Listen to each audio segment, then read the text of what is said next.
I mean, we're talking about Dodgers, Yankees, Red Sox, insert power brokers. Yeah, Mets. The Mets, right? So those 4 teams that are just simply going to pay him more than anyone else can or would be willing to, and give him term for more than anyone will be willing to do. So for me, I want him paid, and I want the last year of the contract to be when he is 36. So he's 28 right now? Yeah. 8 years from today? Yeah. I would be willing to go, I guess, 37. So an 8-year deal this coming off season. It's got to be north of 40 a year. So the reason that you're able to do it, I would think, before you hit free agency is that he's going to take a little bit less. Who's his agent again? Scott Boras. Okay, a little bit less than true market value. No, this is where it's up to Tarik Skubal to be, hey, you work for me. And if Skubal's directive is you work for me and you get the highest number possible, then he's not going to do anything until he gets to free agency. So the highest paid pitcher per year right now is Scherzer and Verlander, $43.3 million a season. Market goes up, we'll call it 45 times 8-year deal, $360 million. Pay the man. Okay. I don't want to get, I don't want to go 50. Mm-hmm. I don't want to be setting the market like that. If I'm the Tigers, if I'm the Tigers, but it's already a nauseating conversation because I don't know that they're going to set the market and outbid everybody else. So I'd rather just live in denial, enjoy this great pitcher, chase a division crown, make noise in the playoffs, add at the deadline, do all the fun things. And then in the offseason, if you're at odds with him, you trade him. Right? That's how this is going to go. Then I don't have to do that conversation until October, December, whatever it ends up being. Yeah, but people want him paid now. I know they do. And do you think it would? Do you think it could possibly happen? And the answer is yes. Anything can happen. Of course. But do you think Scott Boras, Tarik Skubal, and the Tigers would do that in season? It doesn't really happen like that. Right. I mean, you're incentivized to get a deal done to avoid all the headache. Mm-hmm.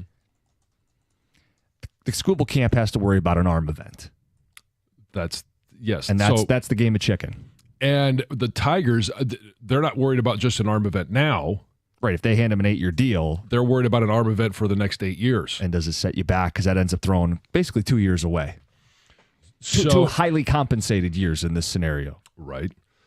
And do you believe that he is the next Justin Verlander? Not just now, but for the durability that Justin Verlander had until he was, 38, 39? I know he's had some issues. JV is the last of a dying breed, the workhorse pitcher. Some of that is the teams don't let you be a workhorse. Some of that is Justin Verlander was special. Skubal's season a year ago, his ERA was better than Verlander's at any point in a Tiger uniform. And the strikeouts per 9 and the put-away stuff, yeah, he was reminiscent of Justin Verlander. Were the innings? No. Yeah. And postseason, put-away games, Justin Verlander was that guy. Skubal gave up the home run to Lane Thomas last year. JV didn't do that in those elimination games. All right, so maybe he's not... But maybe he's JV, maybe he's the modern version. Just, a little bit under that. As much as you can be in 2025, I would think that's what Skubal is, which is why people want to keep him. It's why people's first reaction last night in a big game was, when are we paying him? I think this would be one of the things that Detroit fans, whether you are a huge Tiger fan, a fringe fan, you know a lot about baseball, don't know a lot about baseball, this is one that everybody would agree on, that they want Tarik Skubal to be a Detroit Tiger. Right, but it's possible the organization's viewpoint is it's not worth paying pitchers premium dollars into their 30s when we have Chris Fetter and we're going to pitch chaos and we love Skubal, but we're not going to put our organization in a bind. I don't know what their position is because they're never going to tell us publicly. But the fact that they have not got a deal done means there has to be some apprehension in paying a pitcher into his late 30s that kind of money. Or the apprehension is we just don't need to pay him yet. Okay. kick the can down the road. Yeah. Worry about it later. Worry about They're it my next camp. offseason. Perfect. Yeah. I'm on the same page. 248-539-9797. All right. Tigers got a big win yesterday. We've got open lines. 6:35. Who's taking a visit with the Detroit Lions? Now, this is a surprise. This is an eyebrow raiser. We'll get to that. It's 97.1. Going to the dentist, not your favorite thing to do. But it doesn't have to be stressful with Brightside Dental. There's no judgment whether it's been a while or whether you have a couple cavities that are festering in there. It's not a problem. Brightside Dental's not going to judge you because you haven't been perfect with your teeth. They want to get you in, they want to take care of you, and they want it to be painless. Life gets busy. You have a good reason you haven't been to the dentist. You moved, you got married, whatever the case may be, they don't care. They want to see you and help you. $35 new patient special covers exams and x-rays. 9 Metro Detroit locations. There's got to be one right around the corner from you. Let's make an appointment, get back in the routine. 1-800-PAINLESS, BrightsideDental.com. Brightside Dental, no judgment, just care.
cruising. Tarik Skubal, 7 shutout innings, 9 strikeouts. Best pitcher in baseball. Need I say more? 100 miles an hour when he had to have it. The 1 bases loaded jam he got in the 6th. Tarik Skubal cruising for Detroit, who continues to win. Is that the first fist pump and fiery Skubal that we've had this year? Yeah, we're 16 games in. This guy's got a big, cushy lead, and it doesn't matter. He's as snarly as he's ever been. Well, I mean, it matters because obviously he doesn't want to give up any runs. He doesn't want to give up his shutout. Yeah, that's what I'm saying. He's a competitor. Yeah. Got ticket text because we brought up the thing everybody brings up when he pitches well. How long is he going to be here? Right. Which I hate that's what comes up. I do. I think there's a time and place for that conversation. It's probably, depending on their record, the trade deadline or the offseason. If they're winning, it's the offseason. But the number one ticket text says, guys, I don't think he's worth the money. He already had Tommy John surgery. The arm won't hold up. Paul in New Haven. And Will says, I'm not paying someone with multiple arm events. Let someone else eat that cost. Let him go. So that is the flip side of that coin. One, if you don't sign him, what is the risk the Tigers run in just terms of PR hit of not signing a fan favorite? Now, that has nothing to do with what the Tigers actually should do. Yeah, you got to run your team right, regardless of fan backlash the right way. But if they are confident enough in their development of pitchers, their eye for either getting a Jack Flaherty, who had a down couple of years, comes here and just is rejuvenated. Looks like an ace again. Can they continue to find those Jack Flahertys? What does Job look like? What does Job look like? What does Casey Mize look like? Another great one, yeah. Reese Olson. And if they've got a deep rotation, you're never going to sell the fan base on losing a dominant arm. Nor should you. But on the flip side, if you're able to continue to win and continue to put out pitchers out there that are good and win, if you're able to, let's just say, if you do decide to trade Tarik Skubal, now it becomes, what do you get in return? And that's how you sell a fan base. It better be a whole lot of really good bats. But you're going to get less and less the longer you wait because there's less team control for that club. And if you're a playoff team, are you trading away your bulldog? I'm not saying at the trade deadline, going into 2020, what are we, 2026? Yeah, you feel like, hey, we're a competitive team. I frequently lose what year we're into. What year are we in? I'm further down the road than you are. It can't be happening to me this soon. We're going to talk Lions coming up at 6:35 because they had an interesting visit yesterday that begs an interesting question about their draft plans a week from Thursday. Let's get to Heather with the news. Heather, good morning. Hey guys, good morning. This is kind of cool. There's some new transportation devices coming to Detroit Metro Airport. Oh. So for travelers with any mobility issues or people who have trouble walking long distances, you'll now have the option to get to your gates. This is only at the McNamara terminal with autonomous wheelchairs. Oh, wow. Yeah, so for 90 days, this is like a pilot program. They're testing this out. So for 90 days, 10 autonomous wheelchairs will be available for those who need them. And they say the chairs can drop off passengers at specific gates. This is without any employee having to navigate you through the crowds, right? They will stop if an obstacle gets in your way or another person gets in your way. And then after they drop you off at your gate, they go right back to like their hub for the next person to use. It would be weird and kind of interesting to see a wheelchair just empty going back to its hub. That would be a little different to see. But the CEO is really excited of this company that has created these. They're excited to see how this technology, they say, can provide or not provide passengers greater independence and how it can reduce the wait time for the passenger. And some people have already got to try these. And some people say, this was awesome. This was a great thing to have, but other people say actually it moves really slow and they didn't like not having a person in case they wanted to stop, let's say at a bathroom or at one of the convenience stores. Well, you can stop it. Like you can tell it to stop. Is there a pause button? Yes. It sounds like there is. Somebody said that I probably wouldn't use it again because of how slow it moved. They say it moves about the same speed as one of the walkways. Oh, yeah, that's like a snail's pace. Well, yeah, but there's a lot going on in the airport. If it was going fast, it'd be dangerous. Oh, yeah. it could be very dangerous for everybody. If it was going involved. fast and then somebody got in front of it and had to stop abruptly, I mean, you'd be dumping some people out. We don't want that. Which, I mean, I think it's cool. I think that it could be a great thing for those who need it. Just got to fine tune it. It wouldn't be funny in the moment, but it's kind of funny. Well, when you're still laughing at the person flying out of the wheelchair. Yeah, Yes, of course he he is. Yes, of course he is. If you're trying to buy Pistons tickets for their upcoming playoff series against the New York Knicks, you shouldn't have a hard time if you live here in Michigan, but if you live somewhere else, you might be out of luck. So according to reports, the Pistons are geofencing their home playoff tickets, which means that people who live outside of a certain area won't be able to purchase tickets on Ticketmaster. So they say the geofence covers all of Michigan, so we're good, and then certain parts of Ohio, Indiana, and Ontario. And the Pistons reportedly said the decision to limit ticket sales to certain areas of the Midwest was to prevent resellers or whatever you want to say it. Yeah. How do you say it? Resale. Resellers? Yeah. Resellers. Okay, yeah. I was right the first time.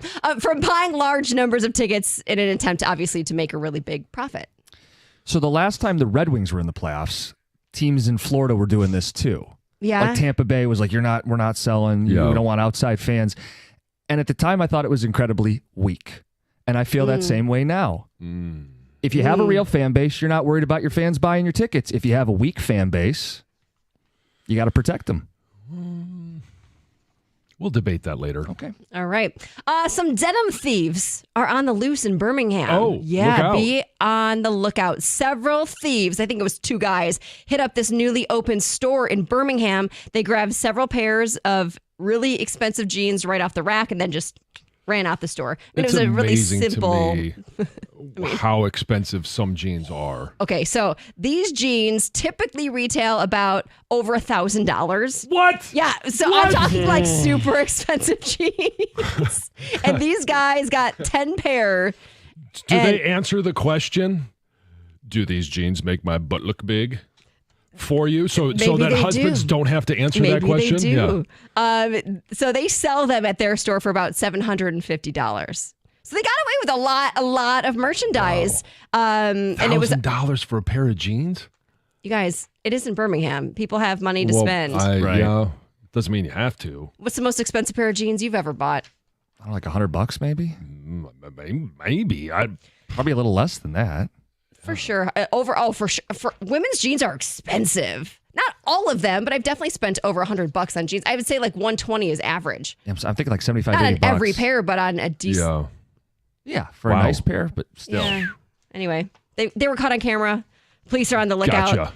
The store is now changing they're going to have them attached to the rack, like by not a chain, but one of those. Yeah. What a pain. I'd like to try these on. Yep. If you watched the Masters over the weekend, you may have noticed that there wasn't a cell phone in sight. I know, right? it was beautiful. So phones are prohibited at the Masters, and they're collected and then returned to the patrons when they're on their way out. Right. Out. I was almost going to say the door, but not really the door. When they're leaving. So they did say courtesy phones were available all over the course. So if anyone needed a phone, there was a phone available. Yeah. But without phones, people were able to really take in the action live in person. They didn't have. There was that. I don't know if it was this article or something I saw online where there was people at the Masters watching, and then side by side with LeBron's last shot. Yes, and every single person in the stands at that NBA game had their phone out. Yeah. And people are loving this. And now people are hoping that more sporting events kind of do the same thing. I think it would be very hard to do. To say, I'm sorry. I know they do it at comedy shows, certain concerts. You have to go in and put your phone in a bin. And you're in the moment. I wouldn't want to leave my phone in a bin. I leave it in my car or leave it at home. See, it's tough. It's different when you have kids in the mix and you're like leaving kids at home with a babysitter and you need to make sure you're like, I want to have my phone. You can still have your text messages on your watch. But mine is not an Apple Watch. I have to be in the vicinity of my phone for me to get text messages on it. Like I can't have my phone at home and still get text messages. Right. Anyway, some it would of those be cool. venues, text messages like come through anyway. Yeah, I like That's it too. true. Yeah. I do like it as well. I'm not saying I don't, but anyway, it's tax day, guys. If you waited till last minute to file last night, or if you Go hit filed a that while button. ago, you can celebrate today. There's a lot of deals at different restaurants. They're giving away some, tax day deals. As long as you download their app. Well, sure. Most of them you do need to be like a rewards member. Krispy Kreme has a buy one get one deal. You do have to buy a dozen donuts, but then you'll pay sales tax for the second dozen. So that defeats the purpose. I'm tired of paying taxes. You're gonna make Shake me pay Shack, the taxes on this? you can get this free black truffle burger, but you have to use the promo code and you have to spend at least $10.40. Yeah, you're 1040. 1040. Yeah, they're all kind of. Anyway, you can look them all up online and go eat a bunch of cheap food. It's Heather with the news. Coming up next, the Lions brought an interesting name in for a pre-draft visit. What does it mean? It's 97.1.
A 9-run day for the Tigers and another win. Beautiful.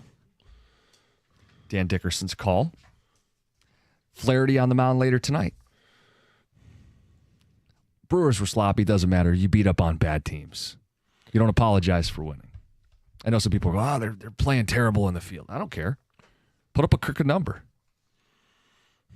It doesn't matter to me what the opponent is. If you're playing a bad team, you beat the bad team.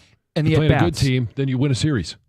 And the at-bats. And Tom, you texted us, I thought, a really good summary of this baseball team. The at-bats are a collective approach right now. Javi Baez had an 8-pitch walk.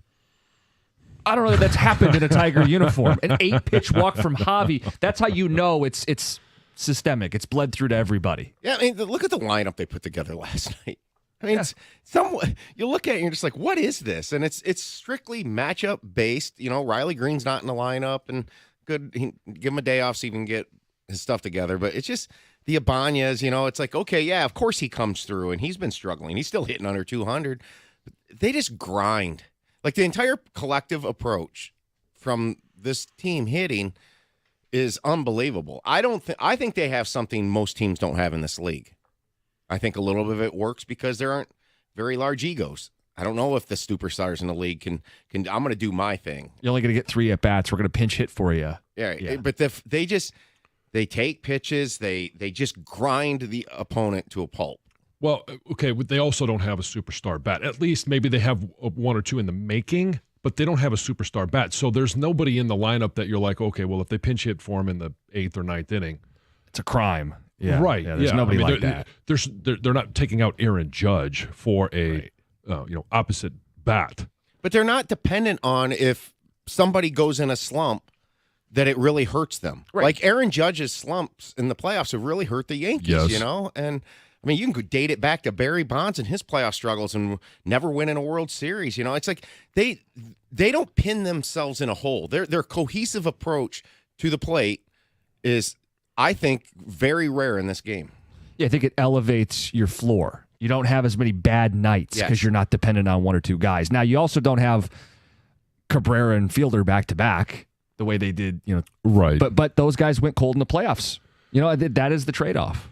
Yeah, and if you have a guy that is not the superstar, and you're also looking, Scott Harris is looking for a different skill set than some others might be. Not that he's not looking for the big bat that just can hit anything, but when you have a whole bunch of guys that have kind of a similar skill set where, okay, you're really good against lefties, you're really good against righties, and you've got guys that value the strike zone, not that Javi or Javier has ever been a guy that valued the strike zone, but if you want to play, you're not going to be swinging at those pitches, and you have an 8-pitch at bat for Javi, which seems like forever. I think I'm going to print it out and frame it. Like I don't even believe it happened, and I watched it. But that's the point. They got the worst hitter in baseball last year to start doing this and committing to this, it looks like. Yeah. It's like, it's just, look, the big question down the road is, I believe this is modern-day Moneyball at its finest. And can this win in the playoffs? I mean, you saw last year in a few of their playoff games, they needed the big home run from their big hitter to make that a series in Cleveland. They didn't grind out runs in Cleveland in that game, and too. they stranded a ton of guys. And that's the thing. When you get late enough in the playoffs, it's just best on best. Yep. You got to have righties that hit righties and lefties. You have to have lefties that hit both because you need to be platoon-proof in some ways to get over the hump. But that's down the line. John, the Lions. Oh, yeah. Pre-draft visits. How much do you want to read into this stuff? This one got people's attention. We're, a week from Thursday. Yes. Countdown is on to the draft. The Lions hosted potential first-round wide receiver Matthew Golden out of Texas for a pre-draft visit. His skill set, speed demon, big play threat. He ran a 4.29 at the combine, Which wasn't the fastest, but right. But it's the fastest wide receiver. There are some who believe he may be the best receiver in this draft, certainly in the short list. The Lions are interested. Should they be? How would you feel if they took a receiver in the first round, given all the time that we have spent talking about offense and defensive lines? I wouldn't be a huge fan. Not at all. But I do support the best available at that time. Now, is Brad Holmes going to just sit at 28 and think that, because it's not a deep receiving class this year. Like the last couple of years, we've been talking about 8, 9 different receivers that could be quote unquote first round talents. We haven't had, that many go in the first round, but you could get a, good receiver in the second round. You can still get decent players, but if you're looking for a wide receiver 1 or wide receiver 2, those guys are, he may be the last one of the bunch. And so it's Tet McMillan. Everybody loves him. Got unbelievable hands. Big frame. Yeah, 6'5", 215. Luther Burden out of Missouri. Amika Egbuka out of Ohio State. And Matthew Golden. Those are like the 4 guys that are, quote-unquote, first-round talents. Yeah. I would not be really excited about it because I worry about the depth of the offensive line, and obviously, okay, let's kick a dead horse. Edge rusher opposite Aiden Hutchinson. Pressure from the D-line. Yeah. I don't even think, edge would be nice, but interior as well. I think there are some questions. I wouldn't like this either. This is a direct... Is this a smokescreen? They're just bringing a guy in? I don't know. Yeah, sure. So there's all these games that general managers play. And I don't know that they're going to waste a visit on one of these guys because they're just trying to create a smokescreen. They might, because if 4 receivers go before the Lions pick at 28, it could push who they actually want down. And you're looking at what are the teams that are picking just ahead of the Lions? Do any of them need a wide receiver 1 or wide receiver 2? Ravens. Right in front of the Lions? Yeah. Look, I'm not putting it past them to play the game. I think it's smart to play the game. But the question is, if they took a receiver, how would you feel? And I would feel bummed out because this guy would be the 5th option of the offense next season. And they're chasing a Super Bowl. If they could get a starting offensive lineman, or if they could get a starting defensive lineman, that makes more sense to me. See, if they were to make a move like this and select Matthew Golden, it would all but confirm what we already suspect about J-Mo. You've got his replacement now. Their skill sets are nearly identical. It would mean that... Size is different, though. How tall is J-Mo? Isn't J-Mo like 6', is he 6'1"? Oh, I thought he was 6'2". Golden's 5'11". Yeah. And they're speed guys. They're both speed guys. Right. Yards after catch, big play, down the field. They're redundant in some ways. And I understand if their belief is we're not going to extend J-Mo. We all kind of feel that way. He's got this year plus a 5th-year option and likely done. This would be them getting out in front of it. That would be why they would do it. But, John, it would feed into this frustration I have, which is, man, we're going to be good in 27. We're going to have a hell of a team in 2027. What about 2025? Or are they looking for a guy to complement Amon-Ra St. Brown, Jamison Williams, that's not Tim Patrick or Khalif Raymond, and a guy that can not just be a receiver, but might be a dynamic return guy? Because but in the first round with one of your premium picks? I'm just giving you an or. Okay. All right. So Khalif Raymond, he's been really good as a returner. No doubt. But I believe there is an expiration date on return guys as well. Very similar to running backs, where they could still be receivers, but maybe they lose a little bit of their juice as a return guy. Are they looking at this as we can save a roster spot by having this guy be our, have Matthew Golden not be just our, wide receiver 3 this year, but also our elite return man. But special teams have mattered for the Detroit Lions. And they are one of the organizations that prioritize special teams. Sione Vaki was a pick they made a year ago with special teams in mind. And it's a year where you're probably going to get more returns. First tick a text. He's only 5'11". We need larger bodies at receiver. Joe in Bloomfield. If we took a wide receiver, that tells me we are trading J-Mo for a piece on defense before we have to pay J-Mo. I think it's smart. Well, I want to get your thoughts on that next. Okay. All right, fine.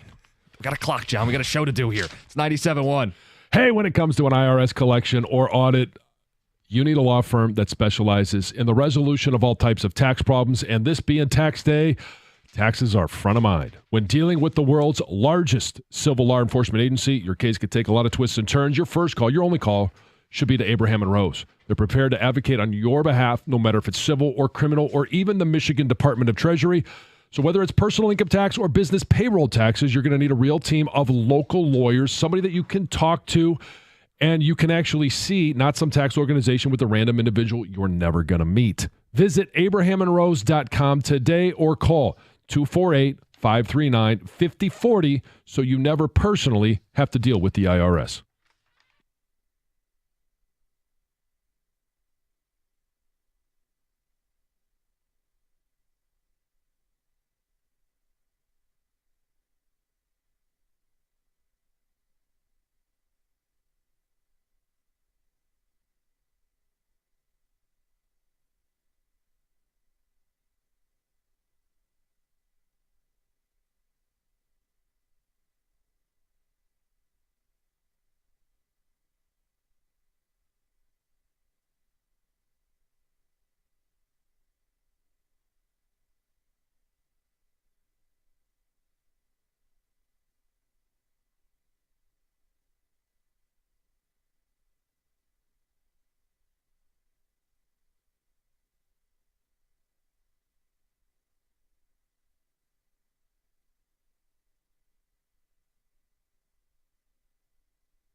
All right, we got Ticket Text reacting to the possibility that the Lions would draft a wide receiver in the first round. Matthew Golden getting a visit with Detroit in the days leading up to the draft.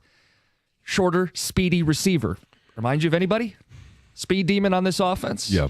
People have pointed out, what does this mean for Jamison Williams? That text we got says, what if you are drafting Golden to replace J-Mo, knowing you can't extend him along with everybody else, and you trade him instead to get out in front and add someone on defense? John, what do you make of that strategy? So the question is then, just like we talked about Tarik Skubal, when do you trade J-Mo? And is he a guy that you draft a receiver, and let's just say it is Matthew Golden, a somewhat carbon copy. There's a little bit of a difference. Similar enough. Yeah, similar enough to say that, hey, we have two guys of similar talents. Skill sets, yeah. And we bring along Matthew Golden this year at the beginning of the year and see if he can do what J-Mo does. Can he be the electric guy on a reverse? Can he be a guy that just beats a defense deep and Jared Goff just lets it fly and boom, 80-yard touchdown? And then do you use J-Mo as a trade trip at the trade deadline? Or do you wait till the offseason because you pick up his fifth year with no intentions of actually paying him $15 million next year, but you have the ability to use him as a trade chip? And is it to get draft picks? Is it because you don't see a lot of player for player? You don't, trades. But that's what you'd want, because draft picks are going to do you no good in the middle of this season when you're chasing a Super Bowl. No. So that's why I think this is an odd choice if they make one. Sure, there's no question it's odd. Because you already have a loaded offense. This receiver with J-Mo would be the sixth option on the offense, which feels like an unnecessary selection in the first round. I get, hey, you got to work ahead a little bit if they take a receiver in this draft. I wouldn't be shocked. Campbell even talked about getting younger in the receiver room. But to draft one in the first round and keep J-Mo feels like a luxury pick for a team that still needs to reinforce the trenches, not only for this year's Super Bowl run, but to have multiple Super Bowl runs. To draft J-Mo's replacement now, instead of drafting players who help you more today, is too much planning for this rainy day fund when you're chasing the Super Bowl now. Let me ask you this question. Because you want an edge rusher in the first and an O-lineman in the second. Yes. All right. Draft is not here yet. Zadarius Smith has not signed anywhere. Now, capital I, capital F. Mm-hmm.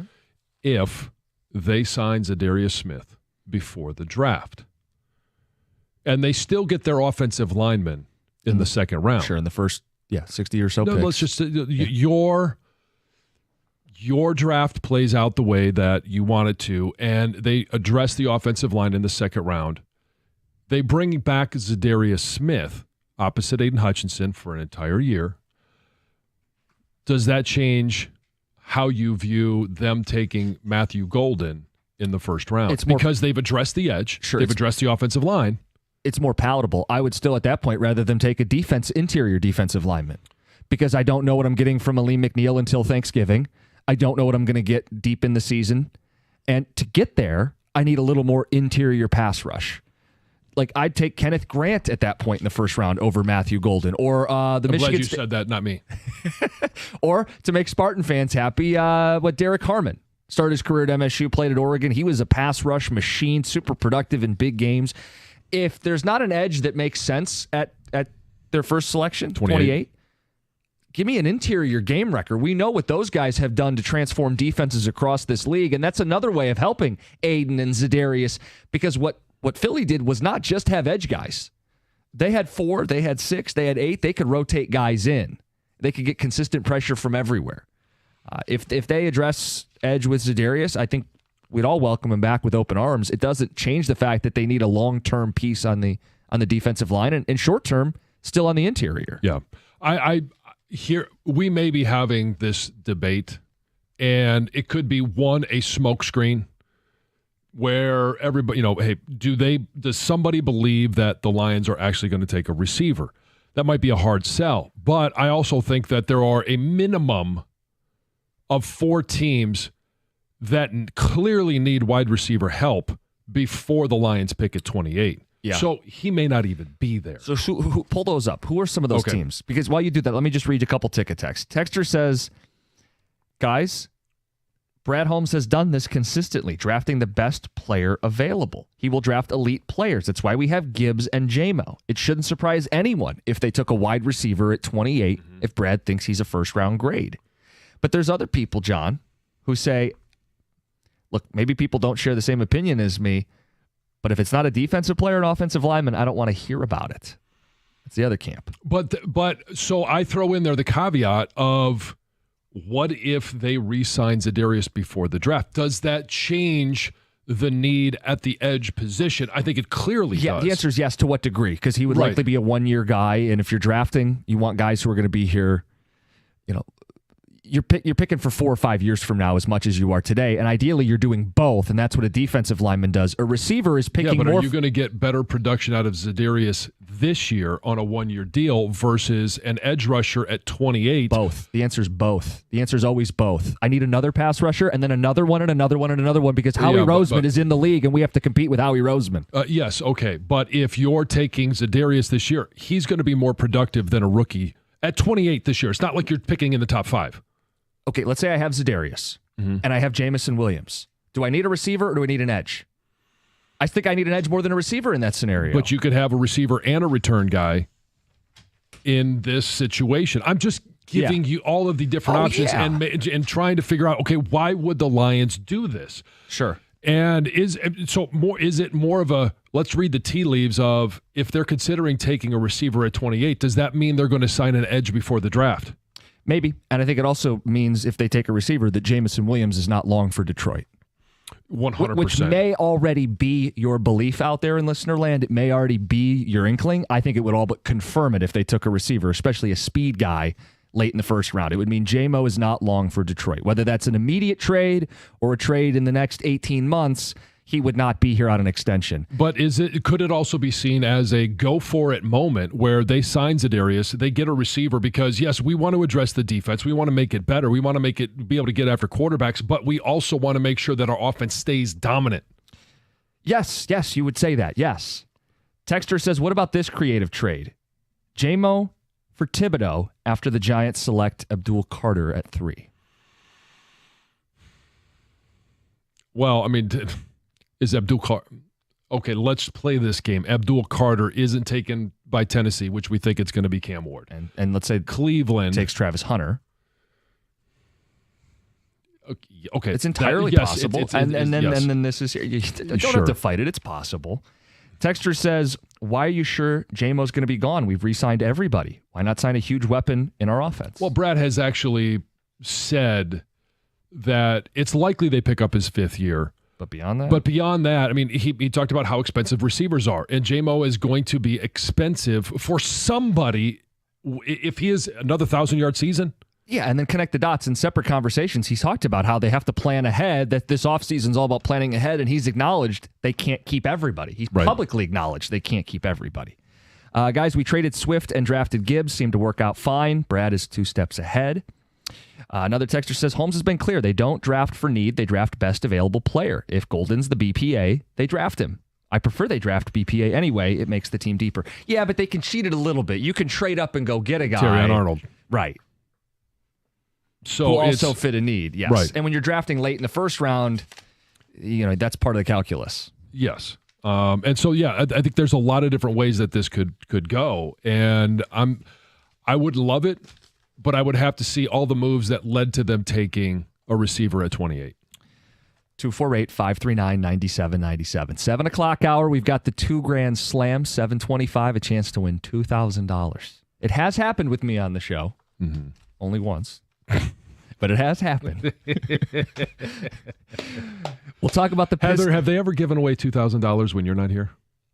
Oh, I don't think so. I don't think so. Yeah, no. I don't. It's not happened for me either. It's only you.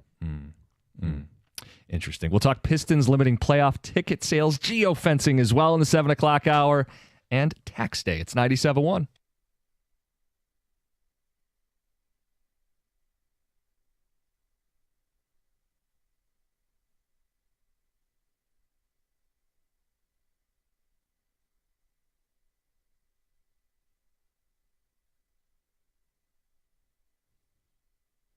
Brought to you by Northville Lumber. Detroit a perfect 2-0 last night. Tigers improving to an American League best 10-6 record following a 9-1 win over Milwaukee.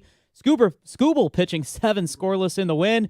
You can catch Detroit going for their 5th straight series win tonight on 97.1 The Ticket. Pregame beginning at 7:15. Red Wings also with a win last night. They beat the Dallas Stars in their last home game of the year, 6-4. And with the regular season at a close and play-on games beginning tonight in the NBA, firings are starting to take place in the association. The Suns firing head coach Mike Budenholzer after just 1 season. Since firing Monty Williams in 2023, this will be the 3rd straight year with Phoenix hiring a new head coach.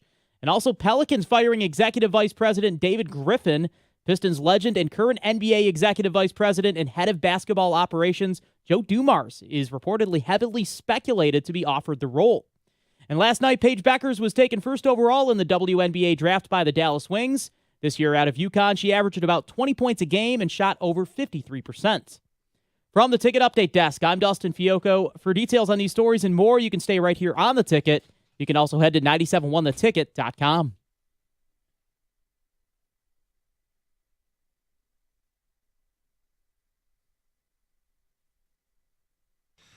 Couple ticket texts wrapping up our Lions conversation. They are bringing in a receiver for a visit, a first-round receiver, Matthew Talent, Golden. Yep. Yeah, talent. I mean, we'll see what happens on Thursday, but a guy that many believe could go in the first round. It's an eyebrow raiser. What does it mean for the Lions? Are they considering taking a receiver at 1? Does it mean J-Mo isn't long for Detroit? And would you approve of a receiver given all the talk we've spent in the trenches, O and D line? Texter says, John, even if we bring back Za'Darius, I would rather double up on edge rusher than get another offensive weapon. And Za'Darius isn't a solution. He's a Band-Aid. Our D-line is a weakness. He is a marginal player. If they ignore the position again, the Lions will suffer. He's a marginal player. He's more than a marginal player. Yeah. I mean, he had, how many sacks did he have total last year? I think it was 10 or 11. I think it's a little less than that. But 9? He was productive. Yeah. I'll pull it up.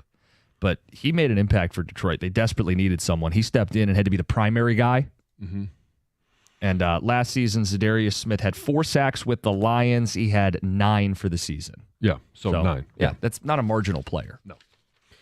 But I agree with the first text about doubling up. You can never have enough guys on the defensive line. And maybe it's an interior guy. So that's the consideration. John, today is tax day. Yes, it is. It is the one thing in my life. And for those that know me, know that if something comes up on a daily basis, I want to get it done today. I don't want to put things off. I want to address it. And if it's something that can be done today or this week, I am working towards completion of that task as soon as it comes up. In terms of my taxes, every year I think to myself, all right, I'm going to be a little bit more organized. And I create all of these different email folders and I put things in there and try and get organized. And I keep a running tally in my notes of things and different things that I've got to send the tax guy. And then January hits. We're all busy at that time. It's the birthday month in the Jansen house. So I think, okay, February 1, that's going to be when I do my taxes. Never happens. March 1, that's going to be when I do my, nah, never happens. And then all of a sudden I get a email from the tax man that says, hey, taxes are only 2 weeks away. Let's go. And I have the arrogance of thinking that I'm the only tax one or the tax client that this individual has, which we all know that all tax guys, CPAs, they're all guys and girls. I'm just using it as a term. They are working basically 24 hours. And my tax guy happens to actually live up north where they were without so power. He's dealing with all this stuff. Oh, yes. And you're making him work till the I'm last minute. giving him some work to do at home while he's, okay, candle lit and get that generator going and keep that computer and internet going. It's one of those things. And I quite frequently get him enough information so that we file an extension. And then I finish it in October. Yeah, procrastinate more. But why is it? Because a lot of people I talk to, and you guys have confirmed yesterday, you kind of do the same thing. I don't know if in your personal lives, if you try and tackle things head on, get them done ASAP, or at least relatively as soon as possible. But taxes are always that one thing that we put off until the very last minute. Now it's made a little bit easier because it's simply hitting a key that sends it off, and everything is done can be done electronically. Yes. You don't have to worry about, on April 15th, I'm going to go have to stand in a line at the post office for 4 hours. You don't have to do that anymore. So it's kind of made it a little bit easier, less of a deterrent. Oh, yeah. I mean, the e-filing, it's a piece of cake. Some years we do get it done pretty quickly, like February. You get really? Yeah. Oh, so you don't always No, not procrastinate. always. This is something new for you. Yeah, this year we've just taken our time. It's not any particular reason. It's just worked out that way. I always procrastinate. Yeah. On everything I do in life. This is Really? nothing new. Oh, yeah. Everything. Well, I pretty much wait to the very last minute. I'm like, but oh, doesn't it- shoot, I got to get this done. I work best under pressure. That's just how I function. But doesn't it stress you out knowing you got this big Of course to-do it list? does. Yes, it Yeah, does. and there's such a relief when you get a task done. See, if I've got a list I of know. things to do, I love the feeling of, even if it's a dumb task, just being able to mentally check it off. Oh, I yeah. like to physically check it off. Like I make lists but I still wait till last minute and then. And at the bottom of that list scramble. is, hey, do your taxes. Which is probably and why I'm it's late to everything I do. Yeah. So last night I was driving home from dance with the kids. Emily has dance. This is like 6:30, and I passed Colin in the subdivision. I'm like, oh hey, where are you going? Are you gonna be home for dinner? He's like, taking the taxes in. It was like almost 7:00. Taking the taxes in to mail them? No, to or- get done. So taking them to the tax 6 guy. o'clock last night Yes. on the 14th. Gosh. I'm sure they love all of us. Oh, I'm sure they do. There's nothing like the 15th falling on a Saturday or Sunday, because then it get pushed to the 16th or 17th, and Yep. you're like, this is the year. I get a couple of extra days. I would also like to hear from any of those CPAs, because I know you're listening right now as you're finishing up everybody's last-minute taxes. How much does it annoy you to get somebody dropping their taxes off at 6:30 on the 14th? And he sat there and waited, and Yeah. they're all done. Got them done. I mean, they know this is a busy time of year, especially if they've been doing this for a while, but it can't make it any more. Yeah, but at some point, somebody gets maxed out. Like, there's only so many hours left until you have to file. Have you ever been told no, Mr. Wait till the last minute? You have a guy, but has he ever said? Well, so no, I kind of know when the drop dead date is, and I make sure that he has, like I said, just enough information for us to either, if we're going to have to pay, like I pay the estimate, and then we file for sure. I think it's October 15. I can't remember if it's 1 or 15, but it's sometime in October where You do the this every extensions year. have to be filed. I've done. This is the first time in probably the last decade that I'll actually have them in on the 15th of April. Is it just because you want to delay sending the money? Is that the reason? No, because if you file for the extension, you still have to pay an estimate. Oh, okay. So there's no good reason other than you're just procrastinating. Yeah. Or I mean, sometimes kids are born in January. I was gonna say, if you have a busy year, can throw your taxes for a loop. Sure, but every yes. year but you do yeah, this. but okay, we're not the only people that have kids born. We're not the only people that have busy lives. Everybody has a busy life. John, you need to do what this guy says. Oh yeah. It's easy. You have a standing date with your tax guy. Our happens to be President's Day weekend. We do it in February. We wipe it out ourselves, clean and move on. Yeah, but that might change if the season is pushed back a game, or they add an 18th game, and all of a sudden President's Day weekend is Super Bowl weekend. I don't think you're gonna. His point is, you set Yes. a date, Yeah. make it Yeah, that March. date is April 15. Exactly. The government said it for me. Your tax guy would appreciate it if the I date think was not April 15th. Maybe that's the problem. Is that date is always there. So if you set a date and you're like, I can cancel because I have Yeah. until April Yeah. 15th, and then There's all no of a sudden hard you're out. looking at your calendar and you're like, oh, wait. The hard out is April 15. Yeah. Being late for everything is irresponsible and tells me that you don't care about other people's time. Hearing Heather say that flippantly made me cringe. Be an adult, Nick and Clarkston. I'm late for everything except work. You are here at 6. I did. Yeah. I mean, Well, yeah, I you're don't need to be here here at before 5:30. that, What? yes. No, I'm I saying. am here a little before Yes, that. yes, you're here. I wasn't shaming you. You're I'm on saying air at 6. Most people have jobs where if they're 2 or 3 minutes late, you don't notice. Right. It'd be noticeable Oh, if the yes. mics came on and the music hit Yeah, and we're just dead air. yeah. Yeah. You can't really get away with it here as well. Yes. I'm just saying. We have another segment of the best of. Yeah, just extend that out for another 10 minutes. 248-539-9797. We'll collect some of these. We can read the best ones throughout the hour. We've got the 2 Grand Slam coming up at 7:25. We've got the news next. It's 97.1. All right, guys, if you're injured in a car accident, there's a law firm out there that really and truly cares about you. I've been telling you about KG Law. I know Lawrence KG. I know his team, and it's true. It's not just their phone number, 877-KG-CARES. They're not cutting corners. 10 lawyers, over 35 legal professionals on staff. They don't skimp to save money. Instead, they load up, they equip themselves with the manpower to get you the biggest settlement possible. If you or a loved one has been injured in a car accident, you need to call KG Law now. KGCares.com. That's KAJY, KGCares.com.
All right, before we get to the 2 Grand Slam, Heather with the news.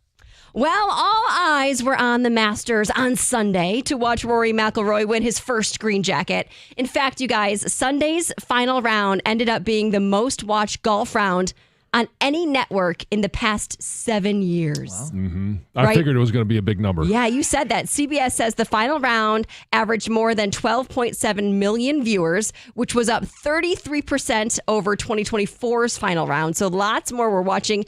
And they say viewership peaked at 19.5 million from 7 o'clock to 7:15, which was really when McIlroy captured the victory, right? In that playoff hole against Justin Rose. So pretty incredible. They also say the Masters was also the largest streamed golf event on Paramount Plus, and Sunday's round was the biggest non-NFL sports day on the streaming service. Wow. I mean, it makes sense because as the day was going, first of all, we were set up for a good day with Rory in a 2-horse race, but he choked, then he recovered, then he's in a playoff. You had to find your way to a TV. It makes all the sense in the world. Some type of streaming your device. app. The Masters app is great. Pretty cool. Max Crosby has a new job. Eastern Michigan has named him assistant general manager for its football program. So in this new role, he's going to be evaluating high school and transfer prospects. He's going to assist in managing NIL and revenue sharing budgets. And he's also going to serve as a special assistant to the athletic director. This new role, they do say, will be on a volunteer basis. It's not something he's going to be paid to do. And he played at Eastern, right? Yes. So Yeah. he says that there is no place more important to my personal and athletic development than Eastern Michigan University. And he's also giving back to his college program through this initiative called Max Match. And he says he's going to match all donations to EMU football up to $100,000 through the end of May. Cool. Which is pretty cool, too. Yeah. Yeah.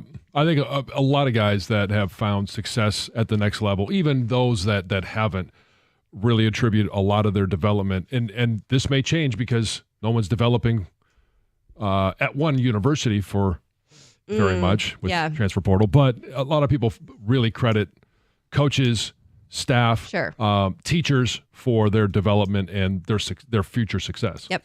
That's what TJ was really texting him about. Yes. This is awful, but also good, I guess. There's a mother and her former boyfriend who have now been charged with murder years after the death of their 3-year-old son.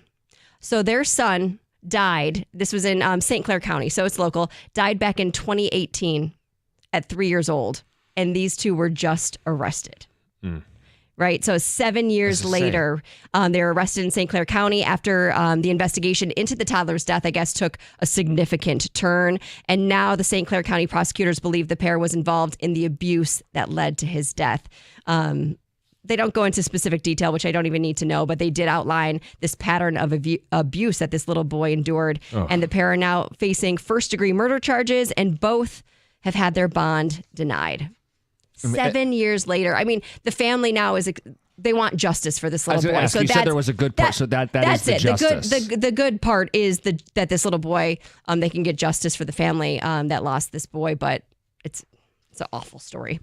The owner of a Colorado funeral home who is accused of leaving a woman's dead body in the back of a hearse for over a year pleaded guilty in court Monday to counts of corpse abuse and theft. This guy's 34 years old, Miles Harford. He pleaded guilty, which dismissed a whole bunch of other charges he was facing. He was facing like forgery charges and theft charges. But he was arrested a year ago after this body of a woman was found in the back of this car covered in blankets, along with a whole bunch of other cremated remains of other people. They were stashed like throughout his rental property. Like, what? Why? It's just... Well, they were like found in crawl spaces and all over. Anyway, he's going to be sentenced on June 9th. Finally, you can say goodbye to the sunshine and hello to the cold, wintry weather we're about to get today. Come on. A 30-degree temperature drop today will bring a chance for rain and melty snow. So get ready for that. You said 30 degrees. So we were melty snow we were in the means 70s. Good for snowballs. Yeah. Yeah, but it's April 15th. Come on now. So today, this morning, we could see light rain and melting snow. And then they say with the strong wind gusts over 40 miles per hour, it could feel like it's in the 30s most of the day. We were just in the 70s yesterday. So it did that's get windy fun. yesterday, too. It did, but it was a warm breeze. But it was a warm wind, so that's okay. Wednesday, it's back to sunshine and dry weather, but still cooler than normal, high of 53. By Friday, we return to the upper 60s and close to 70s. But there is a chance for showers and thunderstorms, especially in the evening and overnight into Saturday morning. So As long as Saturday and Sunday are going to be warmish. They'll be warmish. And nice. It's a great Easter weekend. Yeah. Gosh, I almost forgot it was Easter weekend. Yeah. Mm-hmm. But you guys went and saw the bunny. We did. Yeah. We saw the Easter bunny. We had a little neighborhood Easter egg hunt and stuff like that. So Yeah. it's been fun. I always we did the dad jokes on Friday. I don't know if you heard that one. I saw that you did it. Yes. Yeah. Every time it seems like this time of year, right? Squirrels, all that are running across the road. Yes. We always see a dead bunny at some point, and I always tell the kids, oh, no more Easter. John. At least most of them are old enough now to roll their eyes at you. Yes. Teddy does not yet understand that that's a joke. No. But he, I don't tell He's it in to the Teddy. backseat crying. My God. Traumatized. Oh, Easter candy.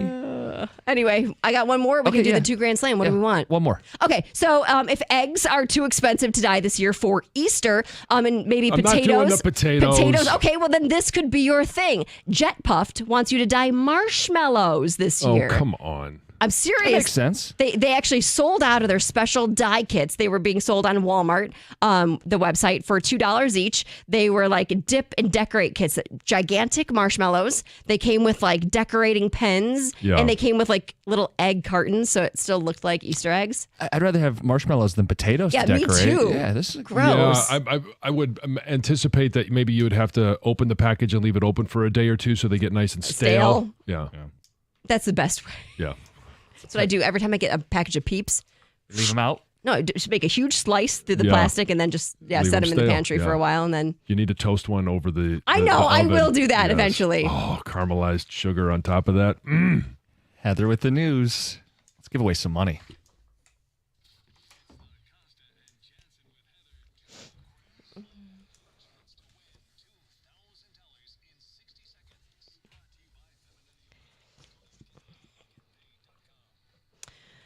Well, it would be fun if we could have a repeat of last Thursday Yeah. and give away $2,000. You missed a good one, Jim.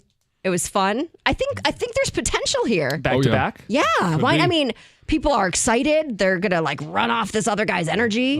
First time ever back-to-back winners. Probably. The possibility. Tom, have we ever had back-to-back? No, history Ooh. can be made today. We Yes. did have a 2 out of 3.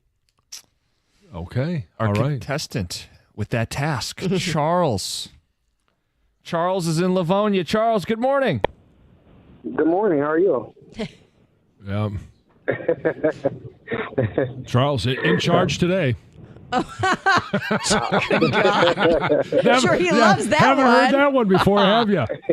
All right, Yeah, many times. Charles. 60 seconds, 10 questions, $25 for each one you get right. $2,000 if you get them all. Are you ready to play? Yes. Okay, here we go. Western Michigan University's main campus is in this city. Kalamazoo. Who did Western Michigan defeat to win the Frozen Four? Denver. Who led the NBA in assists per game during the regular season? John Morant. Who is the head coach of the New York Knicks? Tom Thibodeau. This artist had the 2020 hit Levitating. Pass. This city is hosting the NFL draft next week. Green Bay. Grand Rapids is located in this Michigan county. Kent. This team had the second overall pick in the 2025 NFL draft. Pass. This team will end up with the worst point total in the NHL this season. Pass. Who played Batman in the 1989 movie Batman? Pass. We got you with $4. $400. Yep. Not bad. Oh, wow. Wow, thanks. You can find a use for $100. Oh, yeah, absolutely. Absolutely. I did a lot worse than I thought I would. Well, that's all right. Hey, $100 is still a good day. 4 is a good benchmark because then you get triple digits and you can feel good about it. Yeah. Charles, you go by Charles or Charlie or Chuck? Charlie. Charlie. Okay. All right. Thanks, Charlie. Put you on hold. Make sure you get you paid, and we'll go through this for everybody else because, yes, you got some wrong, and he passed some. We'll go back through it. John, Western Michigan University's main campus is in. Kalamazoo, got that one right. Who did they beat to win the Frozen Four? It was not Denver. No, it was Boston U. My Terriers. Who led the NBA in assists per game during the regular season? This was tough. Okay. Trey Young. Yes, he said John Morant. It was Trey Young. Head coach of the New York Knicks. He got it right. Tom Thibodeau. Yeah. The 2020 hit Levitating. Dua Lipa. Yes. Yep. Was that a question? City that's hosting Yes. the NFL draft next week that won't do it as well as Detroit. Yeah, it's Green Bay. Yep, can't possibly. Grand Rapids located in Kent County. Yeah, he nailed that one. He's cruising here. Last 3. This team has the second overall pick in the 2025 NFL draft. That would be the Browns. I might have said had as well. I don't remember. This team will end up with the worst point total in the NHL this season. Sharks. Who played Batman in the 1989 movie Batman? Michael Keaton. There you go. Old school. It's your 2 Grand Slam. Yeah, it's brought to you by Femininity Law. Your next chance is Thursday, 7:25. It's 97.1. Hey, I want to talk to you. If you got dressed this morning or you looked in the mirror and the clothes didn't fit the way you wanted them to, maybe they didn't fit at all, and you're just unhappy with how you look, especially with picture season coming up, and that's, Easter this weekend if you celebrate. It's Memorial Day. It's the summer. If you want to be a little bit lighter, you got to get in touch with Ideal You.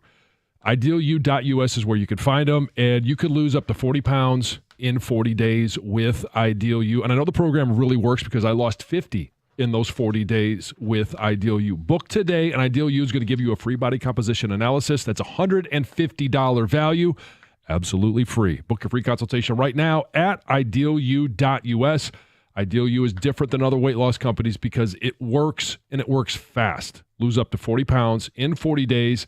And be happy taking those pictures again. Book your free consultation right now at idealu.us to get your body composition analysis. That's a $150 value, absolutely free.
9-1 final. Thanks, Ken Maeda. Ruined the shutout. Tigers had a day. 9 runs on offense. Tarik Skubal, a gem of a start. 7 innings, shutout baseball, 9 strikeouts, no walks. He's put together 2 shutout performances back-to-back now, and he's settled in for anybody that had concerns. Yeah, obviously starting off 0-2, not what you would think the returning Cy Young Award winner would start the season off with. And it wasn't that he pitched bad. It was just a couple of mistakes, and there were some mistakes in the field. So it wasn't all on him. It was kind of a compounding of errors. But the last 2 games, he has taken away pretty much any opportunity for error because he has taken care of things before they even get base runners. He was so good through 5 innings. And he was good through this entire He was time. perfect going to the 5th. And the one jam he got into in the 6th, 100 miles an hour, perfect pitch, good luck, goodbye, Boom. see ya, good night. He was phenomenal. Back-to-back starts, it's now 13 shutout innings in a row. 15 Ks, 0 walks. He's given up less than a base runner an inning. Yeah, the dude's legit. And the number one comment I got last night was, when are we paying him? And I hate that this is what it's turning into, but everybody's thinking it. See, to me, this is how it works. They're winning. They're good. They're going to have him through this season. And then at the end of the year, he'll have 1 year left. And if you can't work out an extension, you get something for him. I don't want it to come to that. I don't want this conversation to hang over the heads of this season because I think this team could be pretty good and he can lead the way. But John, you hear it. I hear it. When are they going to pay this guy? Is he going to be here long term? So I don't know that anybody really knows what the answer to that is. And I think there are some people with strong opinions on both sides where, hey, it's ride him as long as you can have him. They don't want to pay him because of the arm events. And they're willing to trade him this next coming offseason. And then there's others that think he is the next Justin Verlander. And not only is he going to pitch like Verlander in this moment, maybe not the innings, because that's just not baseball anymore, but they also believe that he's going to have the longevity. And some of it is because he's already had his arm event, and he has been managed to lower the innings, to lower the stress on his arm throughout the course of every season that he is performing. So they want to extend him. Yeah, Verlander is the last of a dying breed, the workhorse starter. We don't see that anymore. But Skubal's season last year rivals peak Verlander in Detroit. His ERA was lower, his strikeouts right there at the top. Just not the innings. Just not working 8-9 innings. Right. And the other difference would be that playoff elimination game where Verlander was nails and Skubal gave up that home run to Lane Thomas. But Skubal is the modern version of Justin Verlander. As much as someone can be a JV in today's game, he's filthy, he's dominant, he's your ace, he's your bulldog. He lets out the primal scream after he gets the big-time strikeout to end the inning. He's your guy. And, John, I'm of the opinion you pay good baseball players. You want to run your team like a real big league organization, you pay your baseball players. That price tag, though, may be too rich for their blood. Scott Boras is the agent. He's not going to take a discount. If this thing walks up to free agency, it creates a whole bunch of problems because we know what the Dodgers are willing to pay. The Yankees and Mets are willing to outbid you. It creates a situation that I'm just trying to deny and live in denial because it's not a situation we have to worry about right now. But it is on everybody's mind. It's like your taxes. You Yeah. just want to put it off as long as possible. Yeah. And I get it. You're going to get less for him if you trade him in a year from now. But what's the alternative? Dump him now? You're not going to do that. No, this is an offseason decision. This is a team that, as we're learning, maybe is a little bit better than we thought. They're performing better than we anticipated. And so we don't have to have the conversations of what do you do with Tarik Skubal at the trade deadline. Because last year they were sellers, and it was a conversation that we were forced to have. Oh, yeah. Were we going to get a haul from Baltimore? Right. And ended up that obviously they kept him. He won the Cy Young here, and he is performing as such again this year.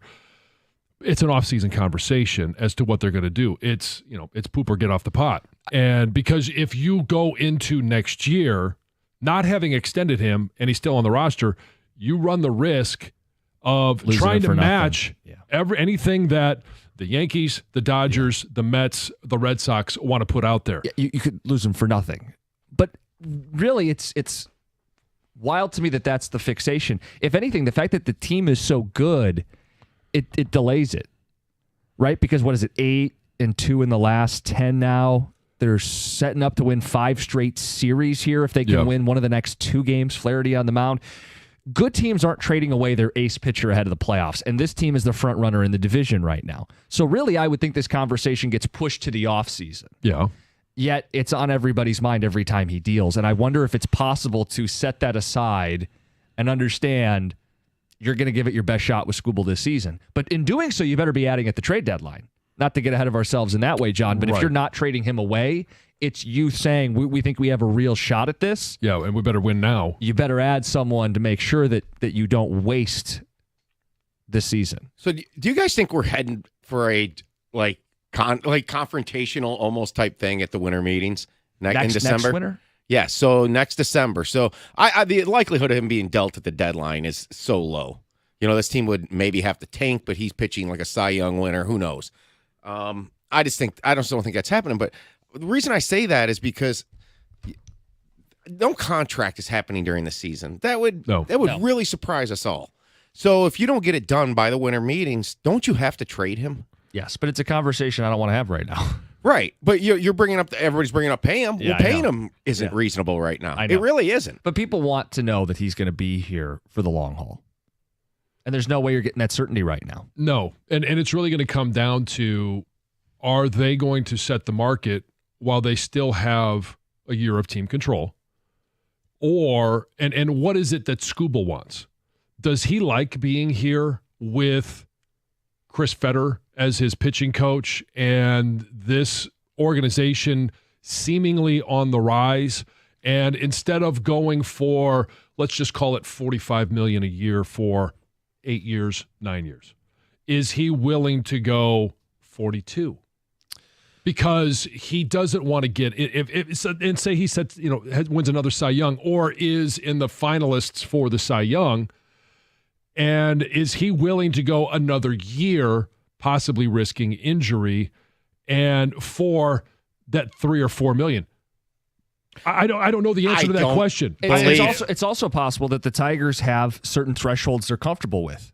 With Bregman, they didn't want to go over $200 million. With Skubal, I'm sure they would, but there's got to be a number where they say, no, that's not a risk we're willing to take for a pitcher into his late 30s with a violent delivery and already has the arm event in his background. Maybe it's behind him, or maybe he's going to have another one. If they have a number in mind where they're not willing to go over and they say, hey, Job's our future ace, we've resuscitated the career of Flaherty and potentially Mize here.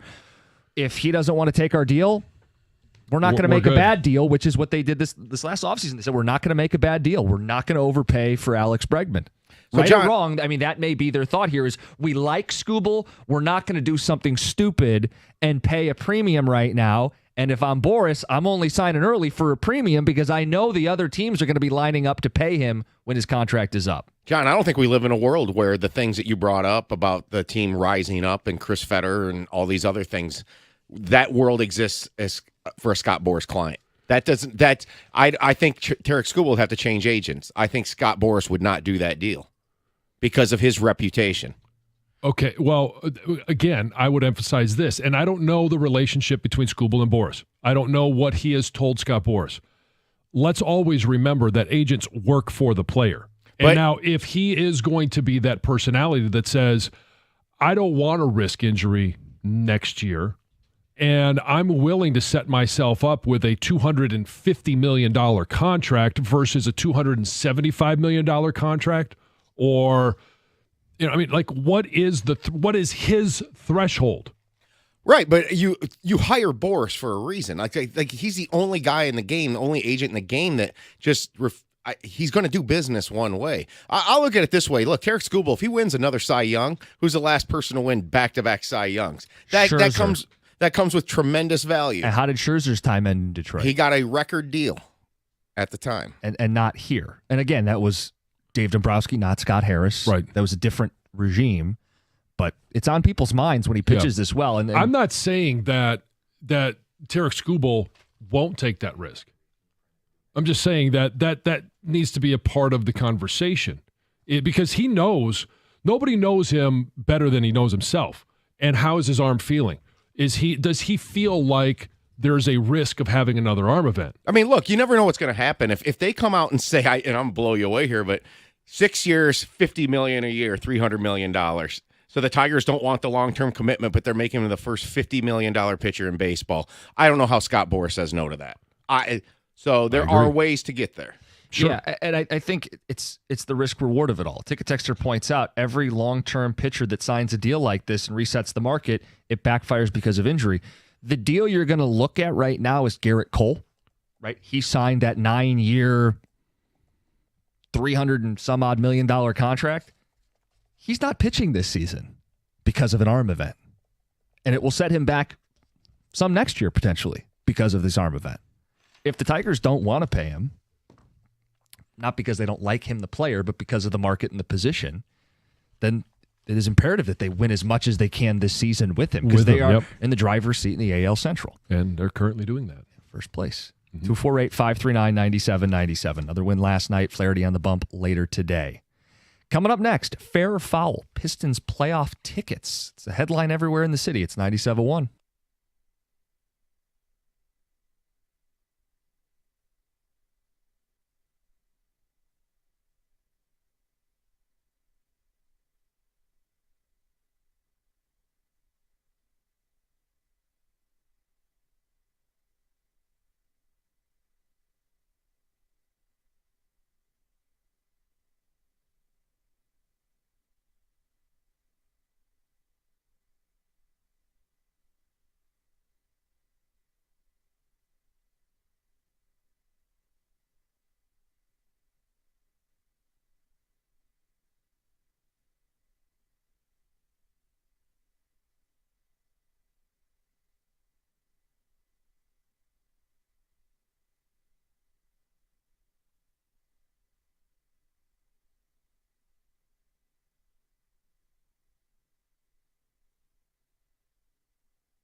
I've got your pick for the best dealership in town, talking Moran Chevrolet, Michigan's #1 selling Chevy dealer for 2024. Looking to do the same in 2025, and with deals like this, they're well on their way. At Moran, you can lease a 2025 Blazer EV LT all-wheel drive for $271 a month. That's a 24-month low-mileage lease with 0 down, plus employee pricing to everyone.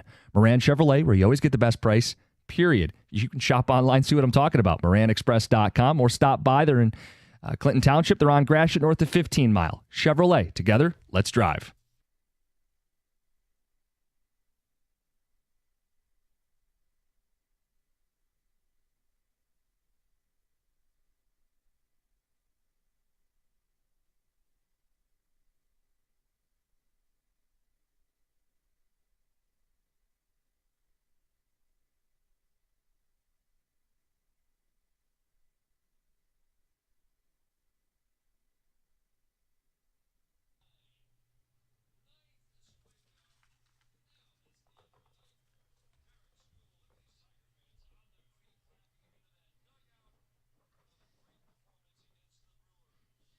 Tiger fans on the road celebrating Tarik Skubal, another strong outing, shut down the Brewers. Mm-hmm.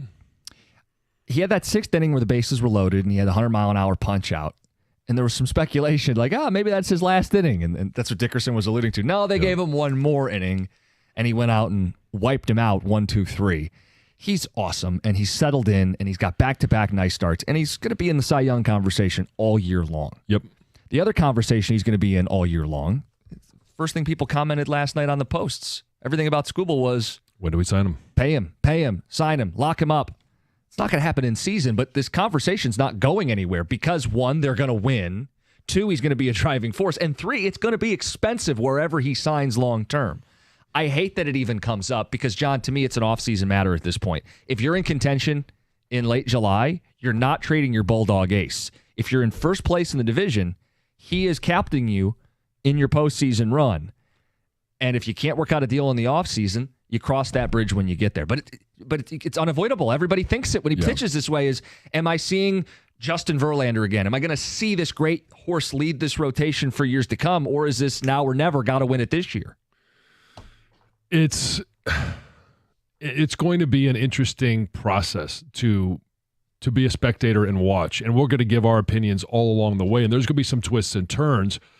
And some of the twists and turns might be, okay, Jack Flaherty's here for 2 years, but I don't know if he's going to be here much past that. And Casey Mize, what type of pitcher can he be a number 2 eventually? Jackson Jobe, because the team has lots of years of control of Jackson Jobe. If you don't sign Skubal, does Jackson Jobe move into that ace position? Can he be an ace? And so what does the staff look like next year, year after? How do they continue to build and move things in the direction where if you do trade Skubal and you get a bunch of bats for him, you got to be able to have the pitching staff to complement it as well. And they are a much deeper staff today than they were a year ago. Yeah. What do they do when Cobb comes back? It's a good problem to have. Can never have enough arms, right? Especially with the way that position is. Yeah. Injuries happen. Speaking of injuries, Texter says, why does everybody say arm event? Can't we just say the word injury? I don't know when this changed, John, but this person points it out. We've all just kind of run with it. Yeah. Yeah, he could get injured, a.k.a. an arm event. The Skubal debate's going to be the most polarizing topic all next season if we can't get an extension done. We'll likely have a World Series caliber team, so even though it would make sense, I don't see us trading him. It's like the reverse of an all-in trade deadline for a rental player. Yeah, it's only going to heat up, especially if the Tigers keep winning. Tigers won't trade Skubal this or next. 1 year of Skubal is not worth more to any other team than the Tigers. Detroit is not in sell mode anymore. Patrick and Harrison Township. If the Tigers don't re-sign Skubal, it will be back to square one. Then we'll learn that Chris is not his dad, not serious about winning, Trevor and West Bloomfield. Yeah, I mean, that's always going to be a part of the conversation. The narrative's there. Yeah. Every time a long-term pitcher is signed a deal, they reset the market. It backfires because of injury. And as long as he pitches the way he's been, you pay him his money. I believe he's the engine of this team on and off the field. That's from Cooper. Yeah, I mean, it's going to be a gamble. And it'll be a gamble on Skubal's side. Does he pitch next year without a long-term deal? It's going to be a gamble on the team side. Do they offer him that long-term deal? How many years? What's the term? How much money, per year? All of those different things are going to be a part of this process. Just one other note here, too. The CBA expires December 1st, 2026. That is as Tarik Skubal enters free agency. So Skubal will be a free agent, I believe, a couple weeks ahead of that, because that's when the Tigers signed Javi before the last lockout. So you become a free agent before that CBA expires, but it's only a couple weeks. And what does the pending change do to the market? Hey, Right. Speaking of Javi, real quick, he had an 8-pitch walk yesterday. I don't want that to be lost. We got a lot that we're doing today on the show, and we're not going to spend a lot of time on one individual at bat from a game in April. Has he ever had an 8-pitch walk? I'm sure at some point. I want to print out the StatCast and frame it in the studio here. An 8-pitch. You want to tell me that the team's bought in, that this is a mentality, that they are going to work the count and make these pitchers battle, that they're going to grind out ABs? Even Javi is drawing 8-pitch. It's beautiful. A walk, any walk, let alone an 8-pitch walk. Be careful, because Javi has never done that. I'm sorry. Javier Baez has now done that. I like this Javier Baez. Should I say that too loud? I like this Javier Baez guy. No, it's okay. You could say Javier Baez. You nobody likes Javi, Right. but we like Javier. Would you get a Javier Baez jersey? No. Would it have to be spelled differently? 248-539. No, still the same. No, It's just just how pronounced you differently. pronounce it. Exactly. Yeah. All right, coming up next, the Pistons. This is a headline everywhere. Free Press, Detroit News, MLive.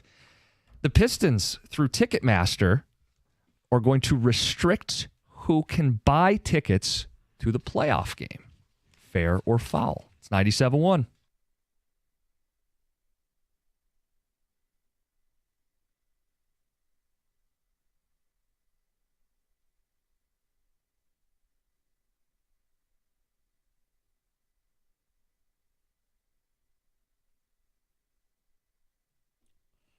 Brought to you by Mastercraft Heating and Cooling. The Red Wings, with their final home game of the season last night, win it 6-4 over Dallas. Still with no chance of making the postseason, the Wings now just 2 road games remain on the year. Tigers also looking for their 5th straight series win tonight with Jack Flaherty taking the mound. We'll have first pitch and pregame right here on 97.1 The Ticket beginning at 7:15. Detroit taking game 1 of the series with Milwaukee last night, 9-1, with Tarik Skubal going 7 strong innings of scoreless baseball. In related baseball news, Aaron Judge, he has been named captain for Team USA in next year's 2026 World Baseball Classic. The NBA play-in tournament begins today, and with the regular season coming to a close, lots of firings in the association taking place. Phoenix will be making their 3rd head coaching change in as many years after firing Mike Budenholzer. Pelicans also firing their executive president, David Griffin. Pistons legend and current NBA executive, Joe Dumars, is expected to be offered the role. And finally, last night, Paige Beckers was taken 1st overall in the WNBA draft by the Dallas Wings. This year out of UConn, she averaged about 20 points a game and shot over 53%. From the Ticket Update Desk, I'm Dustin Fiocco. For details on these stories and more, you can stay right here on 97.1 The Ticket. You can also head to 971theticket.com.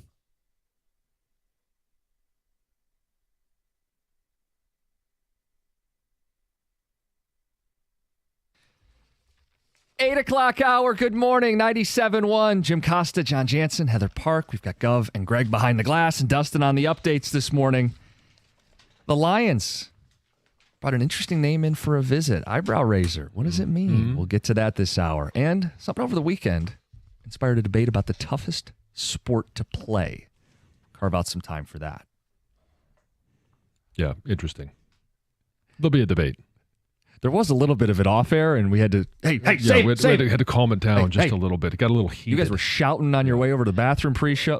We'll do it. I don't know, shouting. You had raised your voices. You know what? You sound like my wife. Why do I feel like that's the meanest thing he's ever said to me? The way he said it, too. I sometimes speak loudly, and I don't mean to be shouting. It comes across as shouting. And I trust me, I get that sometimes I get animated. Well, I encourage it. And so I try to lower the temperature when it is brought to my attention that my voice is loud. And I think this is a universal guy thing, though, because the same thing will happen in our house where if I say something, you're yelling. I'm not yelling. No, well, but it's so when I take a second and think about it, she is 100% correct. And I then need to lower my voice. Why are you speaking that way to me? And you're right. I'm sorry. I should not be doing that. I want to work backwards. You said I sound... No, you don't. No, you don't. And you said she's right. So I'm going to take this as... as a win. I'm often whatever I got to do to get through the day. Yeah. All right. So we've got a lot to talk about this hour, including this Pistons ticket thing. So they're restricting who can buy tickets through Ticketmaster for their playoff games. You got to be in Michigan, Ontario, Ohio, the general region around where the Pistons play basketball. And this is seen as a newer thing to help protect fans in the area from invaders, right? From Knick fans coming in and buying up all the seats. I first really saw this when the Wings were in the playoffs, so it's been a minute. When the Wings would play down in Florida, the Tampa Bay Lightning would say, we don't want to be invaded by Red Wing fans, so we're going to restrict who can buy these seats. And I thought at the time, that's incredibly weak. It's an indictment of your fan base that you have to geo-fence and protect your fan base. So to be consistent, John, I think this is weak from the Pistons. If we've got the fan base to buy the tickets and you believe in Detroit basketball, you just let everybody buy them. But if you have some concerns that your fan base won't show up, then you got to put up the geo fence to keep the Knicks out. Or it's just you want to give your fans first dibs. It comes from a good place, but it sends the message that you don't believe your fan base will support you. I don't really buy into that. I understand where you're coming from, and I guess in some small part I agree, but I also want to just say that this is, to me, I took this as we want to give our fans first dibs. We want to make sure that we lock it in for our fans because we do have a good fan base. Why do it then? This isn't standard. It happens. Again, so I just said to give your fans first dibs. It's kind of a silly gesture because it's not like Knicks fans aren't allowed in the arena or can't buy them on the secondary market. No, and there are 10 different ways. To get around. You pick your app of choice. Yeah. And if they've limited Ticketmaster, then all of a sudden you go with the next best available, which there's 8-9 different ticket apps that you could use that aren't going to have the geofence. Right. How did you guys take this? Stick it up for us or embarrassing that you have to? Embarrassing might feel like a harsh word. I don't like it. I think it looks weak to do this. I don't buy it. No, I don't. I think you're just reading too far into it. Okay. That's where I kind of draw the line of, you could read a lot of different things into this. I just read it as giving our fans the first dibs. And when we do sell out, what they do with it at that point is it's theirs. Because I just remember being on the other side of this, playing a team with a weaker fan base and thinking, come on, buddy. So, I mean, you know what I'm saying? What's good, if the shoe was on the other foot. Yeah, if you can't, if that's what you're going to think about somebody else doing it, then I got to be fair. You got to be locked into having that same opinion. Like if another team did this and said, we're not going to let Lions fans buy up our playoff tickets. Do you think there's go, well, how about you let the market decide, buddy boy? And if the Lions fans want to take over your stadium, that's an indictment on your fan base. You know what I'm saying? Like if the Lions play a road playoff game and you geo-fenced in so the Lions fans can't get in, you'd look at that other fan base and you'd call them soft. You look at that organization and say that's weak. And that's not how I see it. I also see it as, the Lions fans have been proven to travel, no matter if it's San Francisco, it's L.A., it's Indianapolis.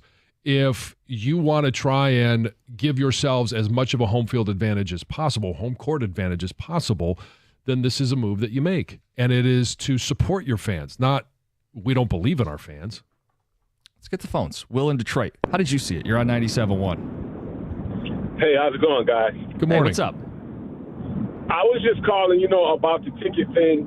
It's not something that I particularly support, but I can understand it in the fact that, everybody isn't in this economic climate. Everybody may not have the money to buy the ticket right then. So I think it gives Detroiters a chance to possibly say, okay, I get paid next week I'll grab my tickets then and not have, a bunch of New York fans that may be able to buy the tickets right away, and get them, not because we don't support our team.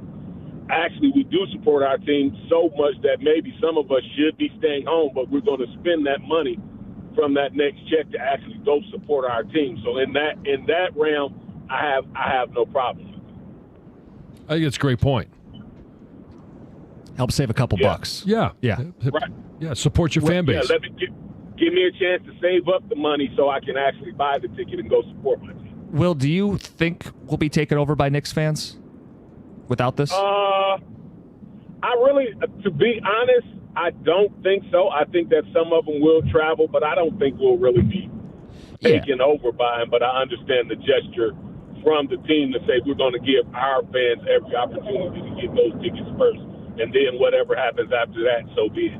Like, I wouldn't think we would be, which is why I was a little surprised by this, because it's been how many years since we've had a Pistons playoff game, and how many years since you thought the Pistons could win the playoff game you would be attending, right? Because they were swept 3 straight playoff appearances. The last time you went to a Pistons playoff game and thought, we can win this game, was 17 years ago. I would imagine fans are going to be all over the pre-sale that they already did and the tickets themselves. We don't even know what you day think there's it is. some pent-up emotion. I would think so, to where I'd say I don't need to restrict buyers. There's going to be more than enough demand from the fans themselves here, chomping at the bit, jumping in line to get a seat for that game.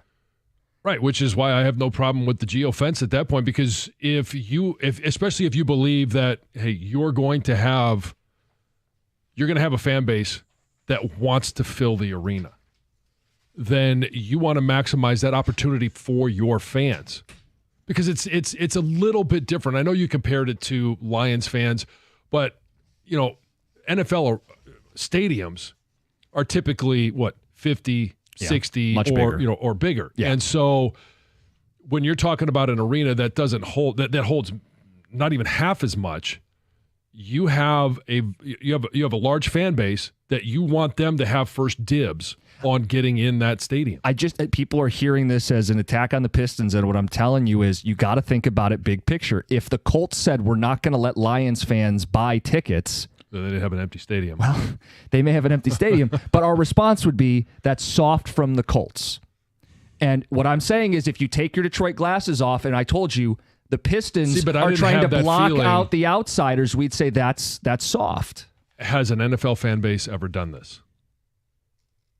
I don't know. I don't believe so. I'm saying if they did, though, how would you feel? Yeah, but you're talking about apples to oranges. You're bringing up an example of a hockey arena, sure, where, again, it's a smaller venue, and you want to maximize the opportunity for your fans to be able to purchase those tickets. When the Tampa Bay Lightning tried to keep Red Wing fans out, it said, boy, your market's not a hockey market. You guys don't care about hockey. You're afraid of being overrun. Did they still sell out?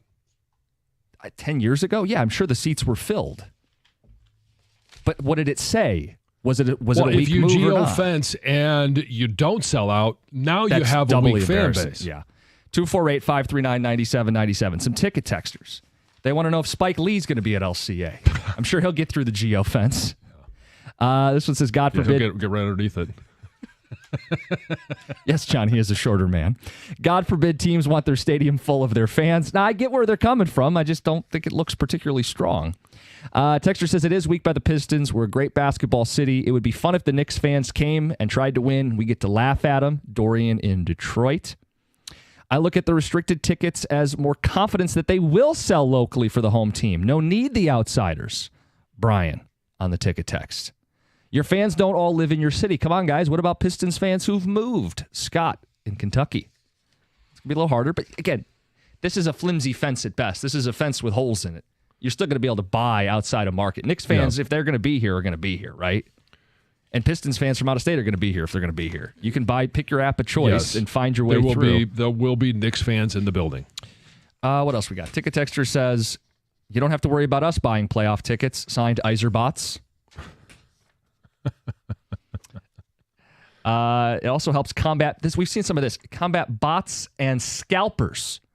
People who are just trying to buy it right away and then flip it once demand really. The market. Yeah. I get that side of things. I do get that side of things. That's the best argument to do it to me. Let's get to Chad in Rochester Hills. Chad, good morning. Good morning. How are you? What's up? Well, I just want to say, so I was at the Pistons game Thursday against the Knicks, and there were a lot of Knicks fans there, like quite a few, a lot of their jerseys. And even when the Pistons were down by double digits, and they were trying to get chants going for the Knicks, trying to stick it to the home team, the Pistons fans there, they just roared right back, wouldn't let it have it, had their own chants going. The Pistons, it didn't seem to faze them anyway. They just rallied back. That's the thing about this Pistons team. It doesn't seem like they could be down by 40, and until that final buzzer goes, they're still playing. They still think they're in it. So I don't think no matter how many Knicks fans they get in that stadium, they're not taking it over. Pistons fans are proud fans. Oh, yeah. I mean, the ones who have supported this team, who have been jumping on board, because we've done these conversations on the show. Are you buying in or are you buying in? And some of you have been bought in, and those people feel really good about this team. Yeah, and again, I don't have any question that this game's going to sell out. No. That this game is going to be loaded with Pistons fans, and there are going to be Pistons fans inside that fence that aren't going to get tickets, that want tickets. My point is, if there was no geofence at all, I still believe in the fan base. I still believe that to be the case. So why put up the fence anyway? Why make it look... To give your fans the best opportunity to be there. We'll get more of your ticket texts and phone calls. We've got a sports debate at 8:35, the hardest sport to play, inspired by a conversation this weekend.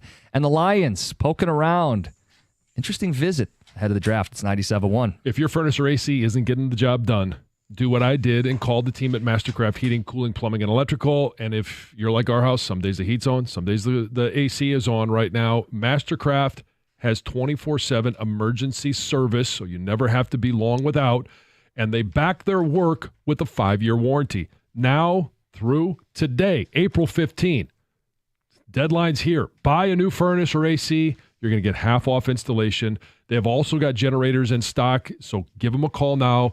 Call to schedule your free in-home estimate, or you can check them out online at mastercraftheating.com. That's mastercraftheating.com.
Talking geofences this morning.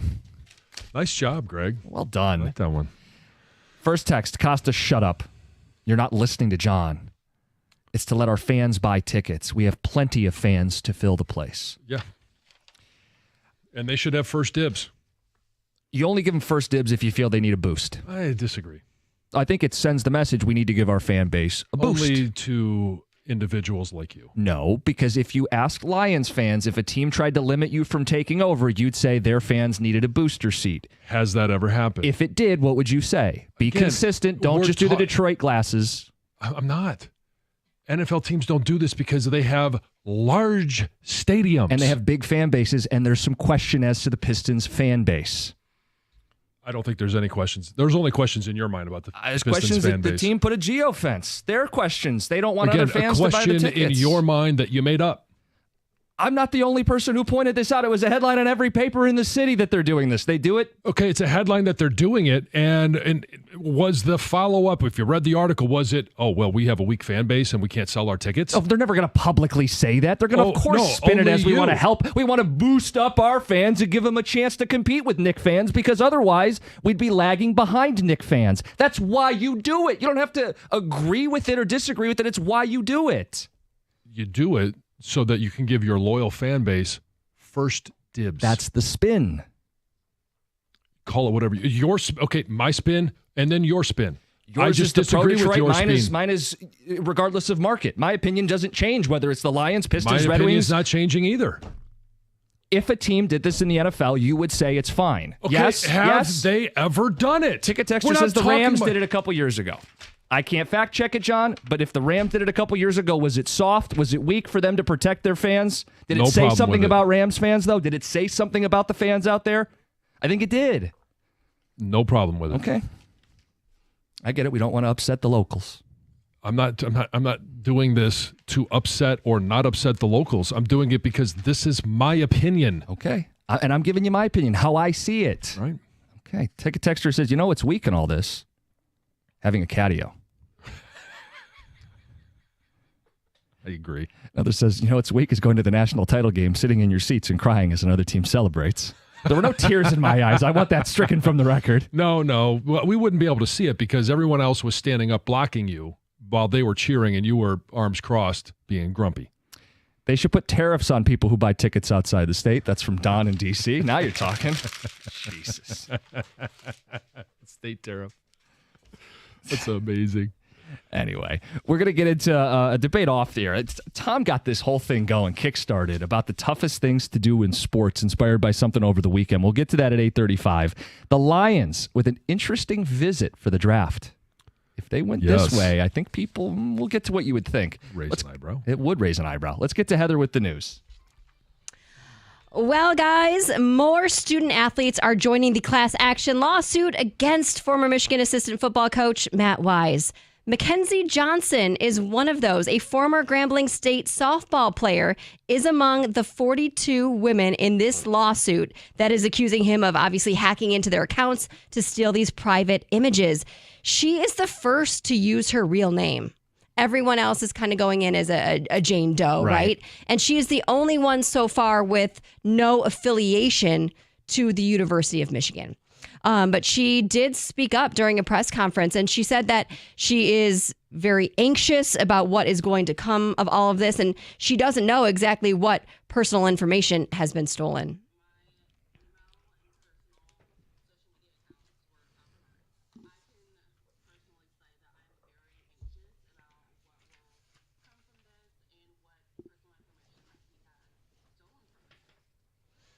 Which is a totally understandable feeling to not. It's not even know. Yeah. She did say she was contacted to let her know that she was part of this breach of information, right? So she and this knew goes about beyond it. But Michigan, because you said she wasn't even a Michigan Yes. student. Yep. Wow. Yep. Many northern Michigan residents received emergency alerts about an earthquake yesterday. So they had a little pop-up alert on their phone that said, emergency alert, earthquake detected, drop, cover, hold on, protect yourselves. Of course, there was no earthquake in Michigan. It was in California. But I got that alert too. I get the Did alerts. you really? Yeah, because I used to live up there, so I still am on the the alert text chain. Apparently, there is some temporary cell towers that are registered from California that were placed up north due to the ice storms. So that's how they like pinged different phones up there, and people were getting this alert, which I guess could be scary if you really thought that there was an earthquake to know that you were getting this alert. But nope, just a technical error. So. Now, Doug and Gator are going to have the topic today. Did you actually feel the earthquake? Yes. Did you feel it? And someone will call up and say yes. Yes. Yep. Yes. Katy Perry, Gayle King, Lauren Sanchez, they successfully completed their space flight yesterday. It was the first all-female flight that also included a filmmaker, a research scientist, and a former NASA rocket scientist that graduated from the University of Michigan. So, I don't know if she's from Michigan, but I guess you could say a local was up there. Aisha Bowe graduated, or she attended Washtenaw Community College from 2003 to 2005. Then she earned her bachelor's and master's degrees in aerospace engineering and space system engineering from the University of Michigan. She worked for NASA for a while, and then she started her own tech entrepreneur career. So good for her, which is exciting. The whole flight was 11 minutes.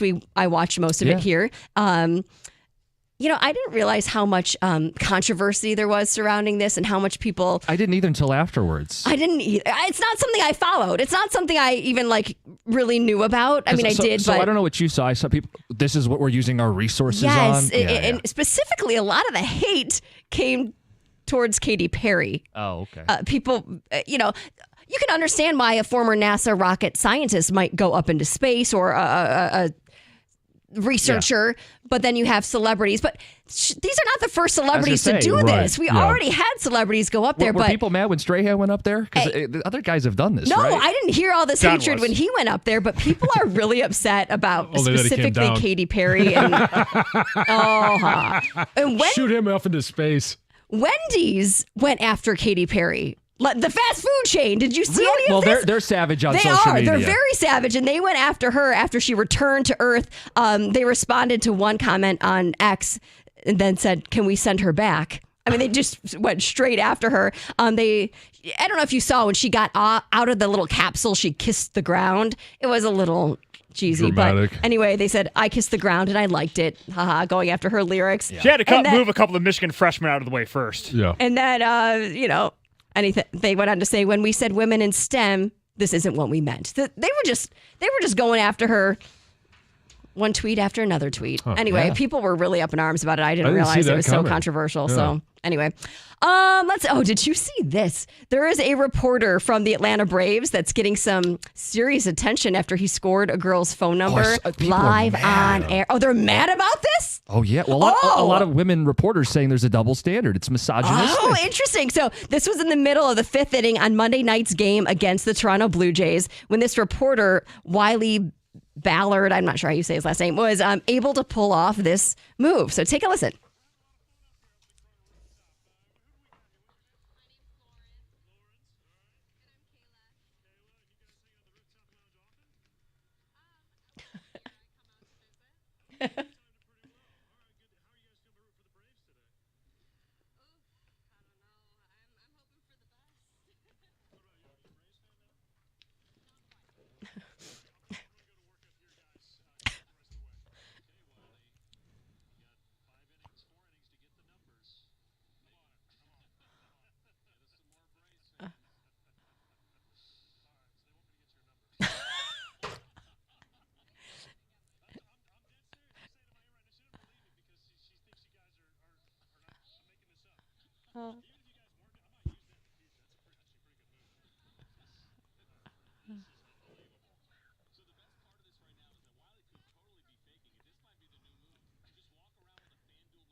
So he pulled out his phone and literally was getting this girl's number while the other girl just sat there.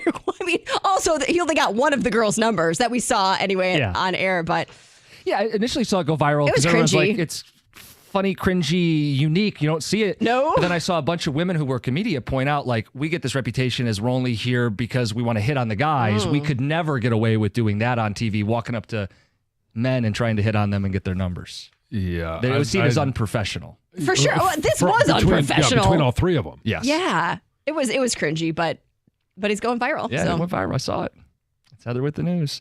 All right, coming up next, use our inside voices with this. It's 97.1. Hey, I promise we will have consistently nice weather eventually, and your grass is going to start greening up. It's going to start growing. If you haven't mowed it yet, you will be soon enough. Natural Way Lawn and Tree Service is the company that you need to call to make sure you have the best lawn on your street. 888-GET-GREEN is the number, naturalwaylawn.com on the web.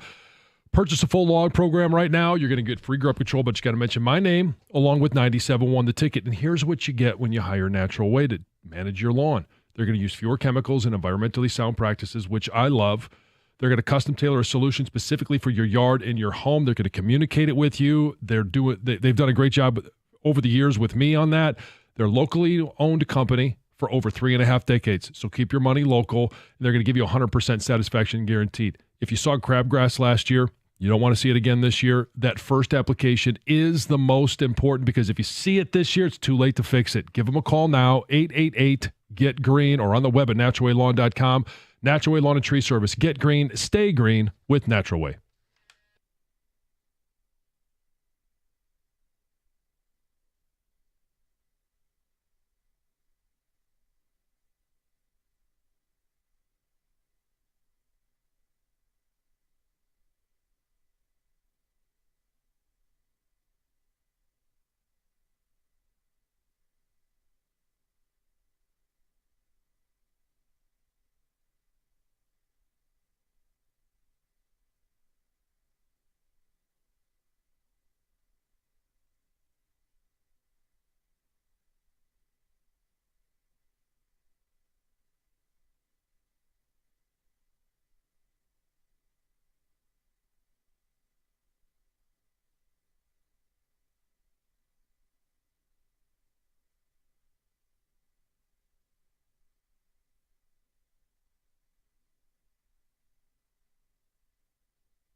Tarik Skubal was dominant yesterday on the mound. 7 scoreless, 9 strikeouts. We'll get back into the Tigers at 9 o'clock.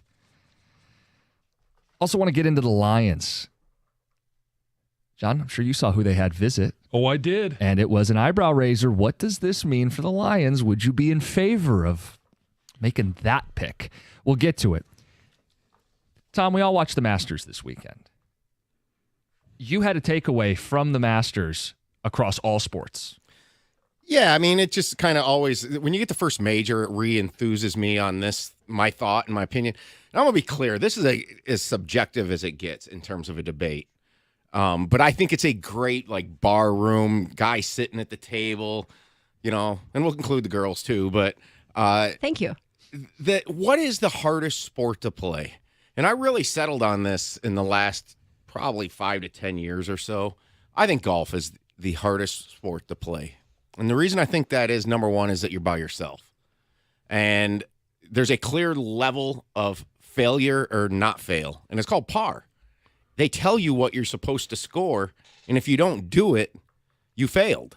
And so in the Masters, for example, 64 of the 95 golfers failed. They either missed a cut or they were over par. Only 31 were under par.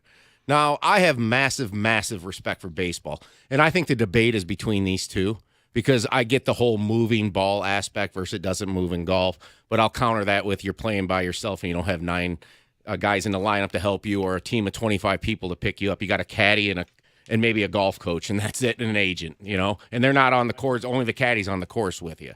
But I think the debate's between these two, and I think one of the reasons that is the case is because you're actually playing in different dimensions all the time. A golf course is different. So are ballparks. They go to, and ballparks are too. That's exactly what I'm saying. That's why you're at bat by yourself. Yeah, you got a hitting coach, and you have a golf You coach. got a caddy.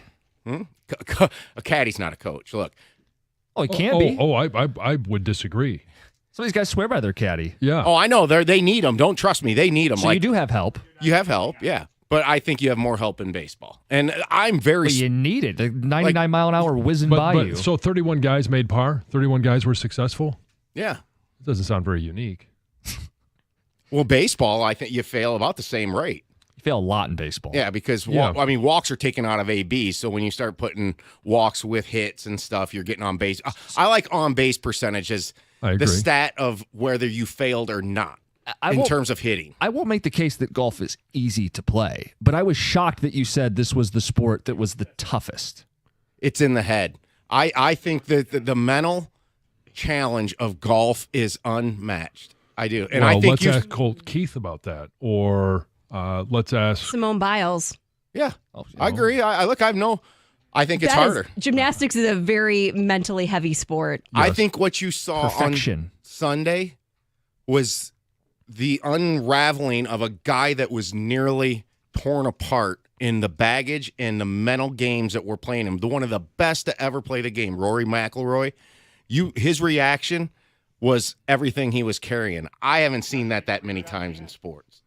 So, John, you played a bunch of sports growing up besides football. How would you answer this? I would say hitting a baseball is by far the hardest thing to do, especially in today's world with the spin rate, pitchers, and the fact that they're throwing harder. They're throwing less innings. You're seeing different pitchers almost every time you go to the plate. I mean, you may see the same guy twice, and then it's a different pitcher in the 5th inning. It's a different pitcher in the 7th inning. It's a different pitcher in the 9th inning. You get a knuckleballer, and then the sinker ball guy, and then a lefty who's a submarine. I mean, there's all kinds of variables in baseball, and then it still comes down to you got to put bat on that, and it's moving so fast. You got to pick up on it before it's there, and then they actually do damage. It's one thing to even make contact, but to drive a baseball. To me, that's the hardest thing in sports. Yeah. And I think, too, the relentless nature of both sports. We got a text from Evan, and he said, yeah, you play 4 straight days. Well, baseball players play almost every day, too. Both sports are very relentless. You have the practice rounds. Travel is demanding. I've always wondered, we don't hear a lot about PGA golfers traveling. Now, a lot of them get private jets and stuff like that, but still the relentless nature of... Yeah, but what do you make of Phil can win a major at 50? Nobody's playing baseball at 50. I don't like bringing age into this. But Seriously. it's part of it. If you can play longer because it requires a lower skill, right? Right. Yeah. But Nolan Ryan did what he did. Every sport has an age cutoff. So, to me, I would actually argue in some ways that let's use age against you guys in the argument and say you can only play it for a certain amount of time. That's how hard it is. So a gymnast, a figure skater. That's what Heather's saying. You know, that because your window is so small to succeed, those are the arguments for those sports. I personally have massive respect for wrestling, by the way. I think wrestling is an extremely challenging sport of endurance, physicality, nastiness. Like the guys I wouldn't mess with in high school were the wrestlers. Well, they also They'd have mess to you cut up. weight, so there's a whole different level of challenge. I mean, only if you're talking about a heavyweight. All the other guys are small. I don't know, but Those guys got it. I mean, you want to ideally cut weight so you can be at an advantage position. so how come baseball players can't play in the rain, but golfers can? I wanted to have some fun with I know this. you got I come see on. you have like notes here. This is I do. great. Do golfers ever play in the snow? Baseball players do. Oh, gee. They would play in what Miggy played in. No, well, I don't know about that. They probably at least just delay it in golf. We're getting a lot of love on Ticket Text for hockey because you have to be able to play hockey and be able to skate Sure, at the multiple same time. skills, You're yeah. kind of the challenge that creates. I mean, you're going to bring in all these other. No, I'm not going to argue that football is the hardest thing, but the average career is less than 3.5 years. You could say football is the most brutal sport to play. Right, but wouldn't say it's the if hardest. you're talking about the chance of success, you're not going to have. I mean, golfers can golf for 30 years. Right. Or more. That's what Yeah. the sport allows you to do from a physical nature. Same with baseball. I would say the mental 30 taxing years, of but- golf matches the physicality I get of the why other you're sports. I get why you're bringing it up because Rory mentally went through it. Yeah. We just watched at the Masters. It wasn't an easy feat for him to conquer those demons and hit those shots, especially on the playoff hole when he had to after collapsing on 18 and squandering the putt. Golf's not easy. I just wouldn't put it anywhere near the hardest sports to play. But we got a ton of phone calls. Yeah. We could take the phone calls. Oh, let's do it. 248-539-9797. Who we want to start with? Let's go with Dave and Troy. Dave, good morning. Hey, morning, gentlemen. How you doing? And Heather. In terms of, if you just want to talk about the big four in golf, I've played several of them, either as an adult or in school. You can learn to play golf. The question I think you guys should be asking is, which is the easiest, or the most difficult to play and play well? Anyone can play it. The question is, can you play it well? Golf, I cannot play well. Never have, never will. Baseball, so-so. Football, not as good as John by a long shot. But if you want me to get smart alecky, the hardest sport, and some people don't even consider this a sport, to play very well at a, say, top world competitive level is chess. Not a sport. John shooting that Not a down sport. Not a immediately. sport. Give me a break. What do you mean not a sport? Not a sport. It's not a. It's not a sport. It's a competition. Yeah, Why you is the sit there. ESPN Okay, show? what I'm doing now is a sport. All right, the radio host. I'm a sport. I'm going to sit down for 4 hours and see if I can endurance, do it. John. Yeah, Can you survive it? Can I live through 4 hours of the stress of this?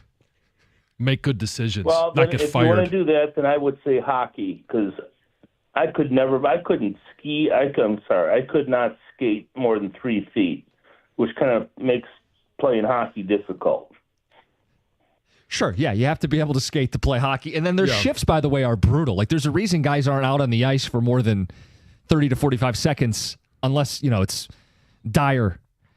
Because you're burning everything you got in short spurts. A little bit like football in that way. Yeah. Like in hockey, though, I put that against them a little bit. Like, you can only stay out there so long. Now, I played, and I'm telling you what, there is hockey smell and the sweat. There is nothing that rivals it. I mean, it is the nastiest smell. Heather, I'm also wondering why that came up. Stank. Is that a factor in if you're And sweating the that hardest much? one to play? Yeah. No, what you're going through on the ice. I mean, What you're expending? yes, it's crazy. That I have some hockey- football pads that might rival that.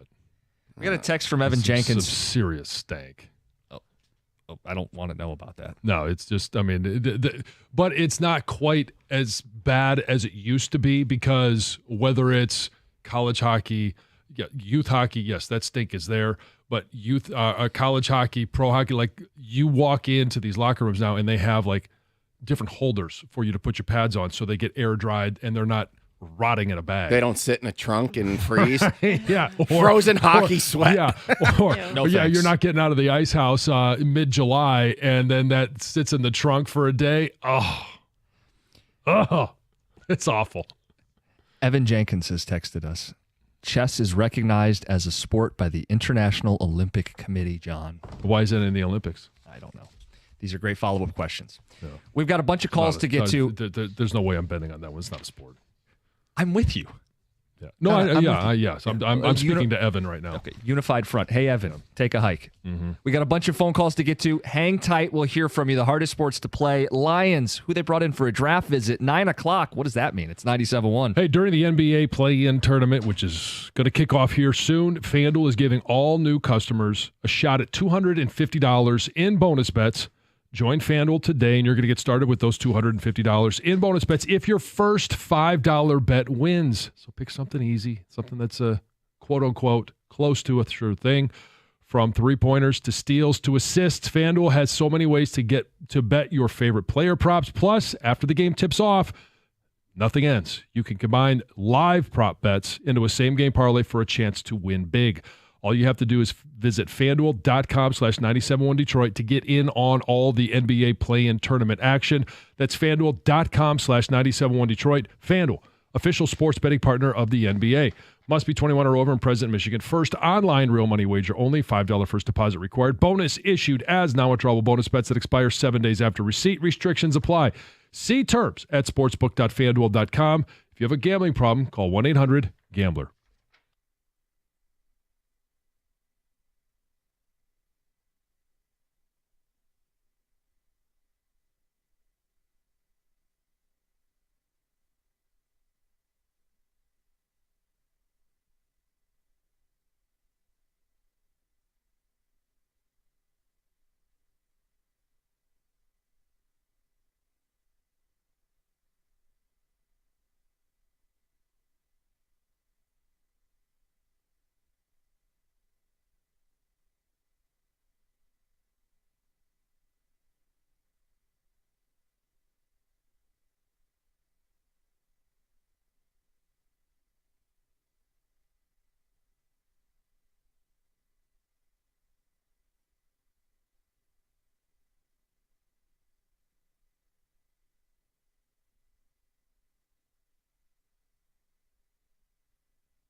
Just pouring it on them. 9-1 win. Mm-hmm. Tigers, you said best run differential in the American League. Oh, yeah. Whether they plus 23, I think I read this morning. Pretty good. Who's second? In the American League would be the mighty New York Yankees. It'd be a hell of a series when those two meet up. I wonder who will win. Yeah, who would win that series? All right, let's get some phone calls in this. We brought up the hardest sports to play. Tom said after watching Rory, it just continues to reinforce that he thinks golf is the hardest sport to play. And we all looked at him and said, really? Yeah, are you crazy? Come on, guy. You'd be 50 years old, win a major. How hard could it be? Yeah. Anyway, let's get to the phone. And he tries to say age isn't a factor. He doesn't like when we bring that up. I think that's what you guys were shouting about on your way off to the bathroom earlier. Anyway, phone calls, 248-539-9797. That's my seat! Oh, no. I didn't need to know that part. Marcus in Detroit, good morning. Hey, good morning. How you guys doing? Having too much fun, I see. Trying to. So I was thinking that opposed to saying sport, I think you should break it down by position, right? Because most of the stuff we talk about baseball and basketball and football and stuff like that, it's a team sport. So if I want to go by position, I would have to see a pitcher. Like a pitcher is under tremendous amount of pressure. I've seen pitchers get rocked, grand slam. Then you got to come back out to either a cheering crowd or a booing crowd. That's a lot of pressure, especially if it's for all the chips. You know what I'm saying? So I would say a pitcher opposed to a golfer. Got to be. You got so many different pitches that you have to throw. You might be facing a guy who's batting 300, and you got to get this guy out. And sometimes your offense isn't working, so you're the only means of defense to keep your, to keep your team in it, or at least to win it. That's tremendous amount of pressure opposed to a golfer. What would be harder, starter or reliever? Because reliever, you could be dropped into a really pressurized situation. Starter, guys are going to get used to your stuff, right? Second, third time through the order. Absolutely. I would have to say the reliever to come in, especially, like I said, that starter, let's say it's second, third inning, final, you get popped. Now, the reliever has to come in or something like that, or the second guy, he has to come in, and now you have to either dig him out the hole, or now you got to go in and win this joker. Right. I would have to say it's got to be a pitcher. Okay. Got to be. Appreciate the perspective, Marcus. Yeah. I mean, something you only do once every 5 games. I mean, you get to rest in between. You get to be at full strength instead of, I went 0 for 5 yesterday, and now I got to face 3 different pitchers today and try and get back in the hit column. And I might hit 1 of 4, and now all of a sudden it's a pretty good day. Oh, I think hitting is harder than pitching. I don't dispute that. Yeah, that's what I'm just arguing. But the disgust, it's almost like he brought up a kicker the way you responded to that. Oh, jeez. Yes, I kept waiting for somebody to bring up. The pressure of hitting a big kick at the end of the game, John. Right, yes. After you've been resting all day. Greg and Royal Oak, good morning. Hey, guys. Really quick, too, with the hockey, they got to fight, too. That's another element. And then maybe the most brutal sport, probably MMA. This is kind of aimed at John, though. I'm not saying that tennis is the most hardest sport to play. I want to hear you push back, though, comparing tennis to baseball. If you're talking about hitting a 99-mile-an-hour fastball, what about a dude who serves 137 miles an hour? They've got 5 different surfaces they play on. They play for 4 to 5 hours at a time, so you got to have top-notch fitness. And regarding the serves, there's 4 or 5 different kinds of spins you can put on a serve. And then compared to a batter who's standing in a batter's box who has the strike zone, when you're receiving a serve from someone in tennis, man, they can hit that ball anywhere, 20 feet. So you're not just honed in on a little square. So how do you push back on that? Well, I mean, you got a bat that's, 2 1/4 inches in diameter versus a racket that's 12 inches across. I mean, your target surface is so much better. If you hit it off center, the ball goes out. Well, if you don't square up the bat, yeah, I mean, it's the same thing if you don't square up a bat in baseball. Yeah, I mean, take a look at Torque's first out yesterday. They were talking about it on the radio, where if it's an eighth of an inch difference, it's a home run versus a long fly ball. I think you'd say tennis greater than golf, though. They're both individual sports. They're both mental, but the reaction time, I think tennis harder than golf to be good at. The mental strain in golf. There's no mental strain in tennis? There is. I didn't say that. Yeah. You have more room for error in golf or in tennis than you do in golf. So I want to say this, caller did bring up a point that I didn't even think about in golf with his tennis take, and that's the fact that they do have to, in golf, play on different types of grasses. bent in Bermuda. You said that with a straight face. I barely did. I was like, is he selling this right now? No, this one, though, more serious. And the difference is sometimes you have to play in the rough. Other times you have to play in the second cut. Yeah, or the bunkers and sand traps. All right, Stoney did help me out, though, I think, with this argument. Baseball doesn't change dimensions every game like golf does for dimensions. His point is, can you imagine on Monday you have to hit from 60 feet 6 inches, and the next day it's 46 and 10 inches? Okay, well, every time you play a tournament, all 4 rounds you're different, are on the same course. It's different distances, and they move the pin every day. They do move the pin. That's like moving home plate. That's not like moving home plate. Get out of here. You hit Stoney. Let's get to Brian in Ann Arbor. Brian, good morning. A great topic. Me and my friends have debated this one at length. So I'll give you like a multiple-part answer. The hardest individual, and we're talking about high-level sports is my assumption here. The hardest individual act is hitting a baseball. I think most people agree to that. The hardest position to play is high-level quarterback play. When you start to get into the most difficult sport to play, it gets tough because you're talking about sports that have a massive team component, like football. Everybody's got to execute. One guy screws it up, the play can go to hell. Yep. Individual sports, I think golf is very mentally challenging, but so much of it is technology-driven. Granted, you have to be able to execute the technology, but I think there's a lot less of a physical component to golf than other sports. One that popped in my head when I was sitting here, what about like a high-level decathlete? Think of all the different stuff you have to be able to do. I can tell you, of the sports that I played growing up and everything, the most physically exhausted I ever was in any sport I ever played was when I wrestled and it went to points. That was the most gassed I ever was.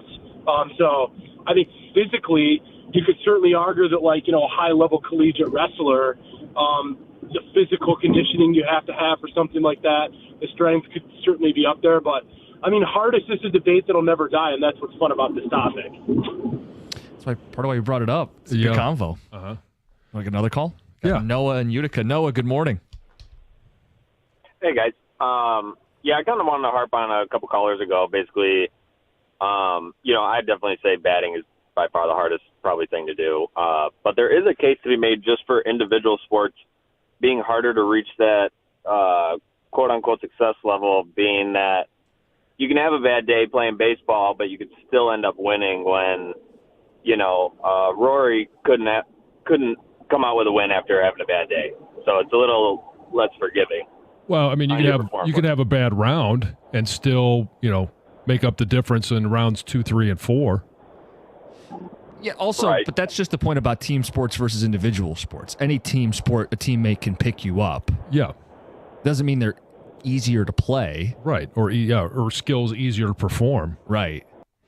That's the pushback I'd have. One last call on this, then we are going to get to the Lions because they brought in someone for a pre-draft visit that I think will raise some eyebrows. Thomas in Rochester Hills, good morning. Hey, good morning, guys. So I'd have to agree that golf is probably the hardest sport, only because you have to be great at all aspects of the sport. You have to be good at putting, you have to be good out of sand traps, you have to be good at driving, versus baseball position-wise, there's really only one pitcher on the field. There's one batter on the field at a time. That's an individual skill. So that's kind of my take on it as far as individual sports or hardest sport. Yeah, but you also have to hit a fastball. You have to hit a changeup. You got to hit a curveball. You got to, you got to hit all the different pitches. Lefty, righty, different arm angles. Yeah, I disagree. Ticket Texter says, The really? ball's not moving. Board games are a sport? That's wild. Is Monopoly an endurance sport? Yeah, someone brought up... It is an endurance game. Someone brought up chess, which is why. Calling chess a board game's a little insulting, though. It is a game played on a board. game. I know, but it's a highly intelligent You're board putting it in the game. same class as Sorry. Yes, Sorry, chess, and Monopoly. Yeah, Take Chutes your and pick. Ladders. Candyland. Is there competitive Candyland? Sure. Any game played is competitive. Yeah, you play in my house. Can you be it's like competitive. a professional? Can you go to tournaments around the country and play Candyland? I'm sure there's some weird game tournament somewhere. The pressure of breakdancing is tremendous, guys. Don't leave that out. Just ask Ray Gun. He'll tell you. I can't believe you're still taking strays. Heather, it's so mean. To this day. Poor She's an girl. Olympian. She is. Good for her. All right, How quickly you change your tune. Dustin's waiting to do his update. Let's get to that, then we'll talk Lions draft. 97.1.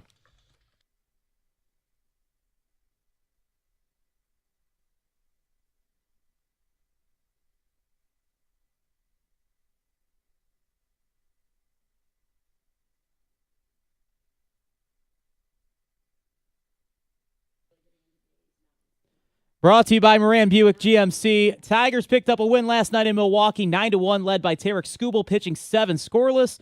Tonight it is Jack Flaherty on the mound looking to give Detroit their 5th straight series win. You can catch that action here on 97.1 The Ticket. Pregame begins at 7:15. Detroit is an American League best 10-6 on the season. Red Wings, they get a win in their final home game of the season, 6-4 over Dallas last night. Mo Sider and Lucas Raymond each picking up 3 points in the win. Detroit now with just 2 road games remaining to close out their year. In related baseball news, though, Aaron Judge, he has been named team captain for Team USA in next year's World Baseball Classic. Then in the NBA play-in tournament, that begins today with Atlanta taking on Orlando and Golden State hosting Memphis. Detroit kicking off their playoff journey on Saturday when they face the Knicks in a Game 1 of best-of-7 series.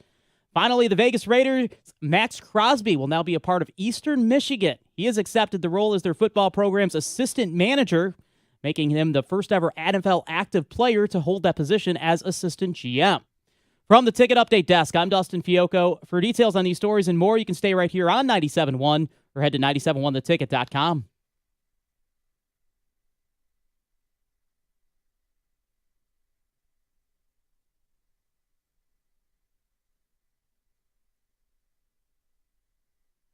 This definitely caught our attention. Coming up on a week out from the NFL draft. Teams use these pre-draft visits to get a little intel. It sometimes put out a smokescreen. But this got our attention. The Lions are hosting potential first-round wide receiver Matthew Golden out of Texas. His skill set, John, he's a speed demon. Ran a 4.29 40-yard dash. Big play guy. Hard to cover. Kind of feel like the Lions already have a guy like that. They do. Jamison Williams. What does this tell you if they draft Golden? I think it all but confirms J-Mo's not long for Detroit. If they draft his replacement in the first round this year. That would be one take on it, and a very accurate take. And it's Brad Holmes said that they will most likely pick up his 5th-year option, which doesn't have to happen until May 1st. The draft is going to happen before that. Could this play a factor in them actually picking up his 5th-year option? I don't think it does. I think they pick it up because they want to contain, or they want to retain as much value in J-Mo as possible, because you can always trade him. You can always trade him, and you don't want to be forced to have to trade him at the trade deadline if you got a Super Bowl run going. You want to be able to do that in the offseason. You can't do that unless he is under contract. Yeah. I don't know that this makes sense for the Lions. I know Brad Holmes is team best player available, and if this is the best player on the board, we've seen him do things like drafting running backs and linebackers in the first. But things have changed. They're closer to a Super Bowl now. You want to marry your need with BPA, which is what they did last year, trading up for Terry and Arnold. To draft a receiver in the first this year instead of offense or defensive line feels like an opportunity missed. They already have the speed demon receiver. If they draft Golden, he would be the 5th or 6th option on this offense, right? With the run game, both tailbacks, St. Brown, Laporta, J-Mo. It would feel unnecessary. It'd be the ultimate luxury pick for a team that still needs to win a Super Bowl, right? This is not the missing piece to winning a Super Bowl is drafting a receiver. It could be seen as the replacement, and probably the replacement for J-Mo. But could it be the fact that they're looking for a number 3, and I know they have Tim Patrick, but a number 3 that could also be your return guy, because he's really good at returning as well. Does that justify the pick? Well, so in year 1, he's wide receiver 3 and possibly elite return guy. And then in year 2, he becomes wide receiver 2, and moving forward, you don't have to pay $15 million to J-Mo in that 5th-year option if you unload him for draft picks, and you don't have to worry about the 6th year or extending J-Mo, which is most likely not going to happen. And Brad Holmes has been very upfront about that as well. Guys, we're not making this up. Brad Holmes was non-committal beyond a 5th year and has publicly acknowledged that they can't keep everybody, and there are going to be some tough decisions moving forward. They are the victim of drafting incredibly well. They do have to prime the pump and put extra guys in the system so that they are ready when guys leave. I'm not opposed to them drafting a wide receiver. Dan Campbell has talked about making that room younger. In fact, John, I'll predict they will draft a wide receiver at some point in this draft. But your first rounders have to both be long-term and short-term help. A receiver short-term, nowhere near one of their biggest needs. Offensive line, I don't have to sell you on it. And defensive line, I don't have to sell the fan base on it. One of those two positions makes way more sense than drafting a wide receiver. So this could be a giant smokescreen. And we're going to bring in Golden, and we're going to make teams that are just ahead of us believe that, in Green Bay, Minnesota, Minnesota's not in the market for a wide receiver. I would think they would be. Baltimore. But to believe that we're going to take a receiver, if they want somebody, they better take them, which pushes an individual that they actually want to take down at least a spot. Oh, I'd buy that. I would buy that this is as much a smokescreen as it is anything else. The team's picking in front of the Lions. Could the Chargers use a receiver at 22? Green Bay at 23. The Rams. The Rams at 26. Mm-hmm. Baltimore at 27. There's 4 teams. Yeah. In the 5 or 6 picks you could in even front. go higher than that and argue Denver at 20. Sure. Seattle. Do we think that they need a receiver? Well, after losing DK, absolutely. Yeah. They need a receiver. So the Arizona has been mocked with a number of receivers taken at 16. You go even higher. And if Mason Graham's off the board and Jacksonville's forced to make a pick, do they go receiver to try and give more weapons to Trevor Lawrence and try and maximize? I'm not saying they do, but there are many options. We think there could be as many as 4 receivers that go in the first round? There could be more. Okay. And it depends. There's always going to be somebody who just, does something off the charts. And so do I think there's more than 4 first-round quality receivers? No. So it's unlikely he's even there, and this discussion is probably a moot point. It is noteworthy that they met with him. Sure. He only gets so many of these. Let me give you another scenario. Okay. And just give me your take on this. If the Lions, because the draft isn't until next Thursday, let's just say they sign Zadarius Smith and they address for temporary. Yeah, Band-Aid the end. The opposite edge, opposite Aiden Hutchinson. He had 9 sacks last year. And I think, opposite both Myles Garrett and then opposite Aiden Hutchinson can be a very productive edge rusher. Not a long-term solution. But you wanted an edge defender in the first round and a lineman in the second round. Yeah. Still get their lineman in the second round, but they address the edge with Zadarius, and then they go in thinking, okay, at 28, we want to make sure that we can take the best available, no matter who that is. Right.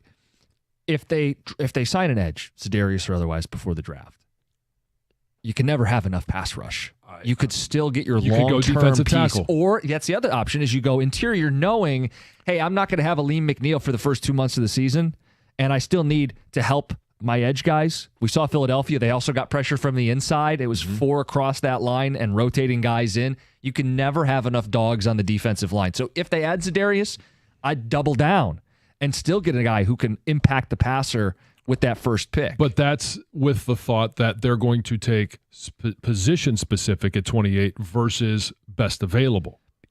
A good GM will marry the two, and Brad Holmes did that a year ago. Yeah.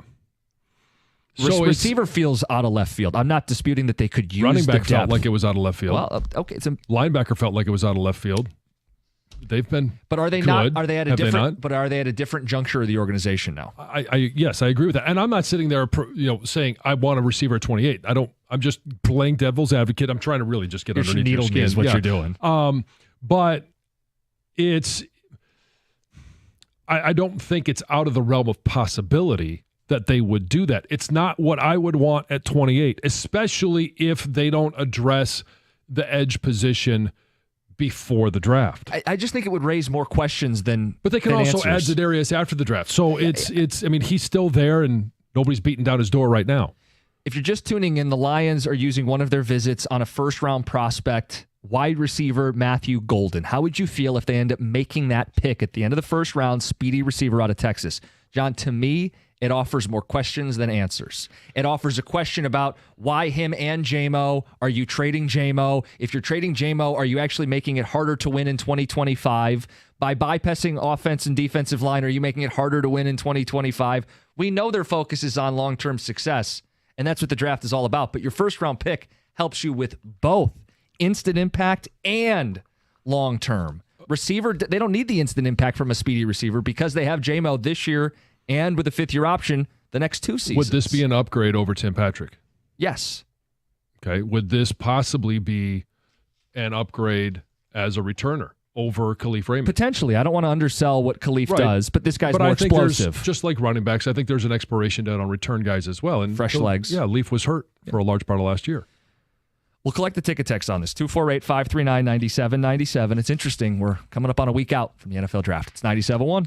A personal injury of any sort is, in fact, personal. Injury attorney David Feminino has dedicated his career to securing justice and maximizing recovery for those who have been injured. David is also dedicated to ensuring that you get all the medical care that you need to put your life back together after an accident. You need an attorney who's going to make it personal, and that attorney is David Feminino. So if you or someone you know has been injured, you need to tell them to call David Feminino at 855-65-CRASH, or you can always go to his website, getdavidgetpaid.com. That number again, 855-65-CRASH, or on the web at getdavidgetpaid.com.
Wings won last night. That concludes our hockey discussion on the show. Yeah. Oh, they're still playing? They are still playing, even though they've been eliminated. They won last night. They beat the Dallas Stars. There was a cool moment after the game where the players showed some love to John Keating, his final broadcast at home for that's cool. all the years and years that he's covered the team. So I thought that was a classy gesture. Yeah. We got a bunch of ticket texts reacting to this hypothetical a week out from the draft. What about Matthew Golden, who the Lions head in for a visit? Speedy receiver out of Texas. Texter says going round one receiver is because Tiny Hands needs all the help he can get. We're still doing the Tiny Hands thing. Wide receiver is a sneaky need for this team long term. J-Mo is not long for the team, and Patrick is mid at best. I'd throw in that Patrick's also only on a 1-year deal and is 31. I don't dispute the need at receiver. Campbell said they want to get younger at the position, but John, I would think day 2, day 3. While you still have J-Mo for this year and control for next. Yeah. While you have St. Brown and Laporta in this great run game. Not disputing that a receiver would be nice, but O-line, D-line, man, come on. Reinforce the trenches. Those are the more impactful positions. Those are the guys that can help you day one and chase a Super Bowl. If they draft a starting guard in the first like you want them to, that makes a way bigger difference than drafting a receiver when they already have J-Mo, a speedy receiver when they already have J-Mo. If they draft a game wrecker in the defensive line, interior or on the edge, like I want them to do. Well, that helps them more day one than a receiver does. Right. Some of it will also project into what do they need next year, what players are available next year. Because they do scout this out like that. Yeah. Like in who's projected to come out, who's the top receivers. Is there going to be better depth at that position? And I would argue that traditionally, there are more than 4 first-round talent receivers coming out. I just haven't looked at what next year. Like, I'm not Brad Holmes. I'm not going to do that. But do you get where I'm coming from? And I think a lot of fans would be rubbed the wrong way. If they're prioritizing J-Mo's replacement 2 years from now as opposed to trying to win the 2025 Super Bowl. But so it's all a matter of perspective as well. It's not just necessarily prioritizing that. It's his draft philosophy. And if that is the best available and they're on the board at 28, they're taking them. Yeah. And so it's got to figure it out, though. But I don't think it has to do with, in the long run, it may be his replacement. But for this year and for Brad Holmes' philosophy, it fits if he's available. And then the argument is he the best available versus a Kenneth Grant? Or versus, like, insert James any other. Pierce is falling, or whatever pass rusher you like. Ticket Texter says if they go receiver and don't add defensive end, it shows they don't care about competing in the playoffs. The offense is dang near guaranteed to take a step back. The loss with Johnson thrown in there too. They have to build their defense if they want to be a contender. You're not going to find much argument here about that. No. Hopefully this is a smokescreen. In 2022, they took Hutch at 2 and then traded up to 12. I thought for sure they were taking Jordan Davis, but they took J-Mo. Philly would then take him at 13. Hopefully they take an edge in the first and an offensive lineman in the second. After that, I don't care. They can take whatever they want. Mm-hmm. Let's get to Chris in Ypsilanti. Chris, good morning. Hey, guys. So on the Matthew Golden thing, I don't think I'd be super concerned if they went receiver over edge. The fact of the matter is that the edge class this year at the top isn't particularly strong, but it is pretty deep throughout. And the Lions are doing quite a bit of homework on not just the day one guys like your Shamar Stewarts and your Mike Greens, but also your day two guys like Oluwafemi Oladejo and your day three guys like Fadil Diggs. Ultimately, what the Lions are looking for are long-term solutions at positions like guard. They've had Gray Zabel in. They talked to Tyler Booker. Like nose tackle, they've had Tyleik Williams in and Kenneth Grant in. And at wide receiver, they've been looking for a long-term solution at wide receiver for a couple years now. Last year, they brought in Brian Thomas and Tez Walker. So I think this is just part of their process. I don't think Golden will be on the board at 28, but if he's there and guys like Zabel and Tyleik and Kenneth Grant are off the board, I'd be like, all right, I get it. I understand where this is coming from. I think the counter would be then just trade back. I know you need a willing trade partner, but you don't have to take Chris calling from the Lions scouting department. Yeah, I was going to say, he's going deep cuts there. And then on day 3, I like this kid out of North Dakota State. It's got good bend. We'll take your word for it. 248-539-9797. All right, let's get to Heather with the news. Oh, you guys, a child in Detroit was hit and killed by an ice cream truck on Monday. So sad. The weather turns nice. The ice cream trucks come out. The kids go out to play, and this happens. I go out to play. I know. It happened just Same. after 7 p.m. The driver of the truck did stay at the scene, is cooperating with authorities. He was taken into custody for questioning. Police haven't released information about the child, but they did say they were under 10 years old. Oh, no. And now police are reminding everyone just to be on the lookout for kids, especially as the weather gets warmer, right? Because especially, where I see it a lot is when I'm leaving my subdivision. Yes. There is a sidewalk right there, but typically in the winter, people aren't out riding their bikes or walking, and people just go. They that's they where don't it is. stop before they go and roll into the street, and it's I'd imagine those are the most dangerous areas where Yeah. where it starts to become subdivision, where you first turn in and you're Yes. trying to leave because people come in doing 35 mile an They hour do. in a subdivision, and you got to be careful. Yeah, keep your eyes peeled. Lions, Levi Onwuzurike shared some really exciting personal news on social media a few days ago. I don't know if you follow him or not on Instagram, but shared a series of photos and a caption that read, "I can't wait for forever with you." He got engaged, so he's going to be getting married sometime soon. I don't know who his new fiance is, but congrats to both of them. But it sounds like he found someone who loves him more than even Brad Holmes does. That's exciting. You've been waiting for that one. Oh, my goodness. Good for them. Very It's gonna exciting be love. news. Hopefully Yes. she does. Yeah, Yes. well, I hope so. Yeah. Yes. Some autonomous wheelchairs are coming to Detroit Metro Airport, so be on the lookout for those as well. This is a trial, a pilot period for 90 days. 10 of these wheelchairs will be available for those who need them. Maybe those that have some mobility issues or just trouble walking long distances. These will be available. The chairs can drop off passengers to specific gates without an employee navigating them. They can stop if there's an obstacle or a person or something in the way. It's interesting. I just watched a video of one of them. So after they drop you off at your gate, they then return to the base hub where then somebody else can go and use one. And I watched a video of it returning empty because there's that's kind of a weird and sight. it's just a little it's just a automatic wheelchair. How fast are these going again? They go pretty slow. They say they move about the same speed as one of the moving walkways at the airport, so not very quickly. Might need to pick it up a little bit. But Although you don't it's- want these things like colliding into people. No. Well, no, and you don't want them to brake hard because And you they- might out. have an ejection. Are there They- seatbelts on this? I'm guessing Strapped Probably in? not at that No. speed, but yeah. No, not at that speed. But, But if if they it were made going them any faster, yeah. Basically in go-karts. Well, when they come through with those little golf carts, sometimes those things are moving. If on a you don't swivel. get out of the way, you're getting run over for sure.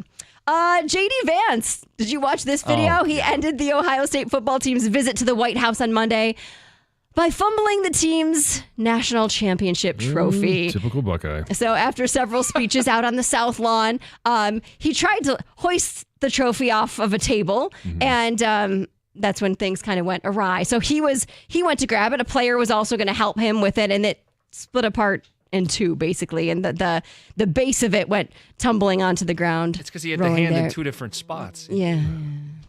Clearly never won anything. Anyway, he did have some fun with it on social media afterward, just saying that I don't want anyone after Ohio State to get the trophy, so I decided to break it, was his response. You got to have some fun with it You have to try. after that happens, right? Yeah. This is exciting news. Paige Beckers is off to the next stage of her basketball career. The UConn guard was selected number 1 overall in the 2025 WNBA draft by the Dallas Wings.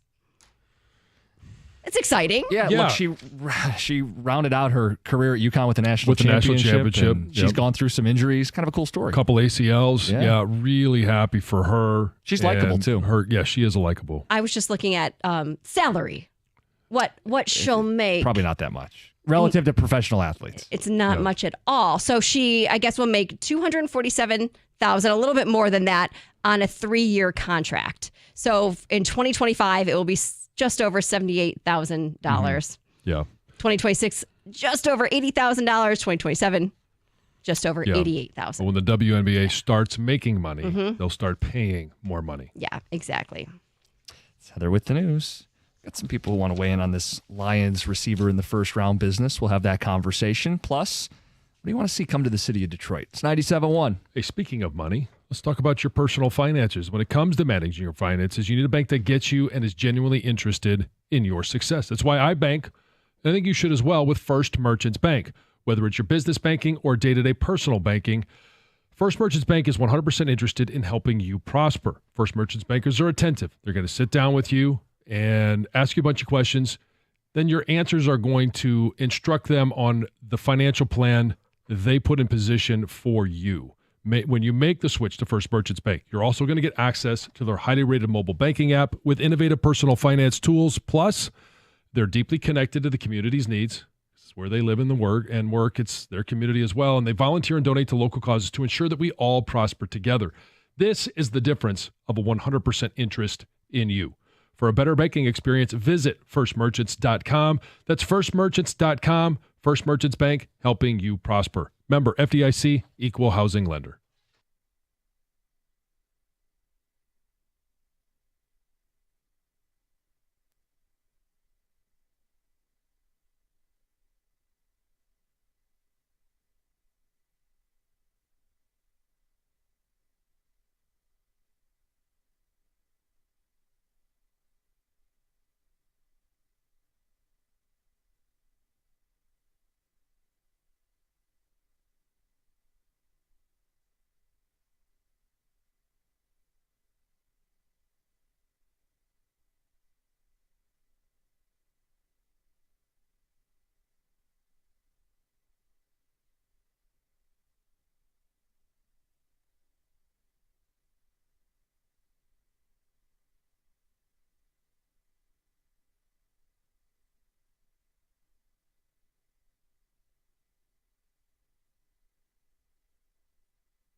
Continuing the conversation about wide receiver in the first round for the Lions, Matthew Golden getting a pre-draft visit. First round talent. Could Detroit take a receiver in the first round? We spent so much time talking about offensive line and defensive line and the primary needs. Receivers in need, it just feels like it's a couple years down the line and should be a lower priority. What do you think? Let's get to Kevin and Macomb. Kevin, good morning. Hey, thank you. I think it's literally at the bottom of the list of priorities. John and, Costa, what's the last time a Super Bowl winning team, what's the last time a wide receiver has been like the key component or responsible for helping a team win a Super Bowl? It hasn't happened. It's always about the quarterback and the edge and the D line. To your point, Kevin, we do these shows the Monday after Super Bowl, and how often are we talking about this quarterback didn't get enough protection or this defensive line won the game? I mean, True that. We've seen D lines take down Brady and Mahomes. Like that's the key. Yes, and I just feel I'm a season ticket holder. I'll tell you what, I love it. I go with a lot of my friends, but I'm telling you what, right now, this would really kind of rattle the group because we want to see something. I remember that Commanders game, and it wasn't the defense's fault, but it's like we already got two really good wide receivers. You look at the Cincinnati Bengals; they got like the best wide receiver duo in the league, and what did they do last year? They didn't make the playoffs. I know this is just a mock draft and that, but it's just that really. Well, it's more than a mock draft. It's somebody that they brought in. And Kevin, let me ask you this: would you change your philosophy? Because I think can you agree with me that Brad Holmes takes best available? I agree. Yes. And so, do you believe in his philosophy? And I couch that with you are allowed to tweak your philosophy from year to year, draft to draft, but do you agree with that philosophy? No, I don't, because you already have St. Brown and J-Mo, and I really do think that with your third string wide receiver, Tim Patrick, he got the job done. You don't need somebody flashy in the at the third spot. You already got Laporta. He didn't even get enough targets last year. You got your three targets, and you got Jahmyr Gibbs. I mean, you don't need any more. And Montgomery. It's all about the defense right now. You could obviously you could add for the O-line, but I just feel right now you got to go all defense right now because there is a window, even if he doesn't want to acknowledge it. And the time is now. It really is. So I've thought a lot about this window stuff because it's something that we've discussed a lot on the show, and Brad has expressed different opinions publicly. I think there's just a different definition in windows. Like I think Brad Holmes, in trying to dissect and decipher, doesn't believe the team has to stop winning after 3 or 4 years, however you define a window. But there is still a window with the core of players. You get what I'm saying, John? Like there is every 3 or 4 years you recycle the majority of an NFL roster. And you can do your best to delay that, but at some point you have to reset and recycle. And if you have a good general manager, you can reset and recycle and your window doesn't have to close. But players have shelf lives, so windows exist. He can't deny that point. Brad would have to acknowledge, and has, that they can't keep everybody. Therefore, this group has a window together. It's his job to give them new blood 2 and 3 years from now and 4 and 5 years from now, but you don't want it to be at the sacrifice of this year's team and this group's chances. I agree with that. And I think we all agree that his philosophy is best available. And we're talking about a wide receiver now. I mean, any position is available other than, I'm not going to say, quarterback is not going to be on the board. One that's best available at this time. Kicker. Punter. Long snapper. Yeah, okay, we can eliminate those. I don't want to go down that silly argument, but that's my only caveat is Brad Holmes' philosophy is best available. Now, he can manipulate that by trading up and back. And he did last year, and he has in the past. But you also have to be able to have a willing trade partner at that time. You're right. But we think he's very good at this and has found willing trade partners in multiple drafts since he's been here. All right, we had the draft in Detroit last year. It's a great event. Green Bay's got no chance of pulling it off the way we did. Flat out blanket statement, nothing to argue. Yep. The city of Detroit is going to get more of these events. We're getting a Final Four in a few years. Mm-hmm. Yeah. I just went to the Frozen Four. It's an event I would love to see the city host again. What event would you like to see the city host that we either haven't had ever or haven't had in a while? We could throw that out to people. Okay. I would love to see another Super Bowl here. Okay.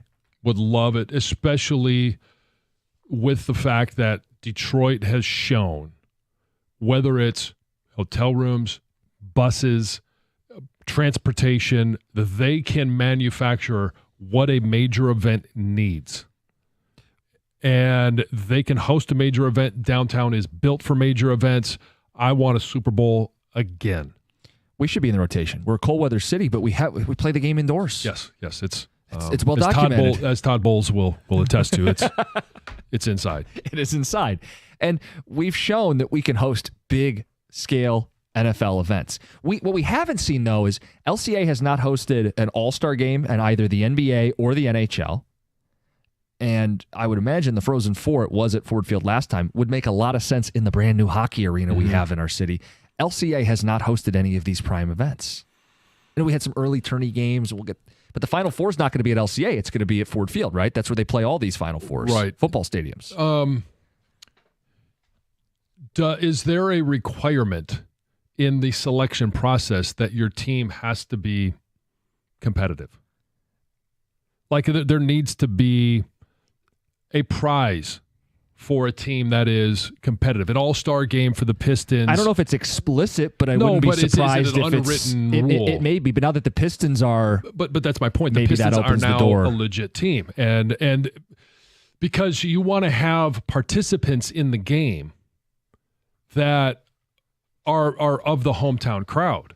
And when was the last time the Pistons had an all-star? Well, Cade this year, but prior, yes. prior was it like Andre Drummond or something? Yeah. They may be. And same thing in hockey.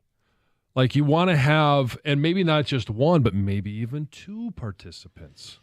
Yeah, I think they'd have a You want to have a participant. hometown feel to it. You just don't want to have a game hosted in Detroit, and Detroit doesn't have a representative.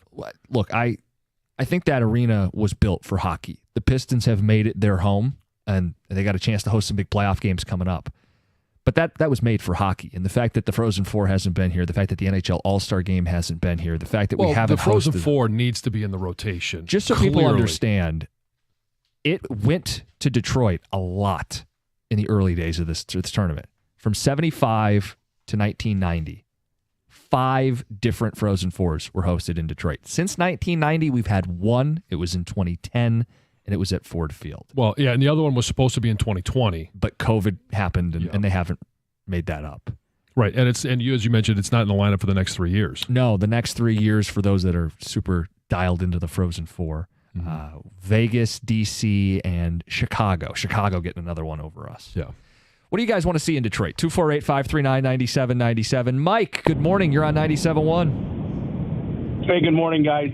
I think you guys touched on it a little bit. An NHL All-Star game would be fantastic, but I would also love to see another Major League Baseball All-Star game. I think with the way everything's built up down there now and just how much more dynamic it is, it would be awesome to get another baseball All-Star game in downtown Detroit. Comerica hosted one years ago, right? It's probably coming up on 20 years since we had that All-Star game. Mm-hmm. Didn't Bobby Abreu win the home run derby that year, if I'm remembering correctly? Yeah. The point is it's been a while. Yeah. And they are developing players that will be participating. Obviously, they have to have a participant, but, Skubal, Riley Green last year, possibly more. But we could even speak to, last year they had more than the required one. And the fan base has been, they've woken up. Yes. Right? I mean, I'm not chastising anybody who wasn't paying attention to the 2019 Tigers. They were a bad product. The team is good. The fan base woke up. There's real support. There's real buzz. Sure. But that goes to my point of why the LCA hasn't hosted an all-star game for hockey or basketball is because they haven't had any good players. And the interest level in the teams has been relatively down. Right. So they want to send it to a city that's energized. Yeah. And that they project to be energized in the year that they're going to have it. 248-539-9797. The other part of this is, and you can't have the conversation without bringing it up, Gary Bettman had said it, the district's got to be finished. They want to take their product to an area that looks the part. With Ford Field, there's been investments in the facilities in the area. Yeah. With that lot that sits in front of LCA, they got to do something with it. Once that happens... Like, I was just in St. Louis, and we went to a Cardinals game. I thought Busch Stadium was really nice. They have this area right outside the ballpark called, like, Cardinal Village or Ballpark Village. Yep. And it's restaurants and fan shops, and they've got, like, places to take picture with the Cardinals logo. It's kind of like a mini version of Wrigleyville or what they have around Fenway Park. But this idea that the ballpark isn't the only thing. Yeah. You create layers outside of the ballpark that make it feel like a city, basically, a city within a city. And I thought the Cardinals did a really nice job with that at Busch. And the idea would be if the Tigers and more so even the Red Wings had that around LCA, you'd become more attractive for these leagues. Well, and there's one that I think should absolutely be here. It should be a traveling game, is the Big Ten championship game in football. Yep. I think. And the Big Ten tournament in basketball. Yeah, cycle it through. We get it. Chicago's going to get it. Indiana's going to get it. Yeah. Detroit should be in that mix. Yeah, Big Ten championship game. Why not? Ford Field's a great venue for it. The city can and has hosted these events. 248-539-9797. I was just at the Frozen Four, had me thinking, I want to see that come to Detroit. What event do you want to see come to the city? It's 97.1. Hey, during the NBA play-in tournament, FanDuel is giving all new customers a shot at $250 in bonus bets. All you have to do is join FanDuel today, and you're going to get started with $250 in bonus bets if your first $5 bet wins. And you can bet on anything from three-pointers to steals to assists. FanDuel has so many different ways to bet, and you can always bet your favorite player props. Plus, after the game tips off, you could even combine live prop bets into a same-game parlay for a chance to win big. All you have to do is visit FanDuel.com/971Detroit to get in on all the NBA play-in tournament action. That's FanDuel.com/971Detroit. FanDuel, official sports betting partner of the NBA. Must be 21 or over and present in Michigan. First online real money wager, only $5 first deposit required. Bonus issued as now in trouble. Bonus bets that expire 7 days after receipt. Restrictions apply. See terms at sportsbook.fanduel.com. If you have a gambling problem, call 1-800-GAMBLER.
Yeah, look out, Dan Petrie with Dan Dickerson. Tarik Skubal got into a little trouble in the 6th. 100-mile-an-hour fastball strikeout. You thought, okay, maybe that's the end of the day for him. No, he's an ace. Came back out for the 7th. More put-away stuff. 9 strikeouts in 7 shutout innings for Tarik Skubal, who, if you're paying attention, has settled in. That's 2 straight starts where he's gone shutout. 13 innings, 15 strikeouts, not a single walk, less than a base runner an inning. He's dialed in, and the only thing there's a damn shame with it. Everybody fixates on pay him.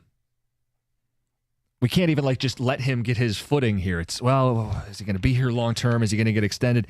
Guys, if the Tigers are as good as we think they are, if they're going to be in first place in this division, you can't trade them. It becomes an offseason question. He'll go into the offseason with 1 more year of team control, and then you make the decision. If you can't come to terms, then maybe you are forced to trade him. And no one wants to have that conversation. I don't want to have that conversation. I want to talk about how the guy had 9 strikeouts yesterday, and the Tigers put up 9 runs to beat the Milwaukee Brewers. And Jack Flaherty will pitch tonight as they go for the series win, be 5 in a row. Some ticket text. I brought up the Frozen 4. I went this last weekend. I was even taking strays yesterday in the afternoon show about it. Yes, Central and Western's a rivalry, whether they want to acknowledge it or not. But we asked you guys, what events do you want to see come to the city of Detroit? Because I want to see a Frozen 4 come here. Among all these other events that you guys have brought up, Ticket Texter says, Detroit needs another WrestleMania. Hasn't happened in 18 years. Sure. I could see that. Apologize for my tardiness. You're good. Yes. Getting a photo out there? Yeah. Fanboying a little bit? Yeah. Oh, I absolutely. love it. I love watching the fanboy in him. Oh. He's so excited. Gibby's in the house. Yeah.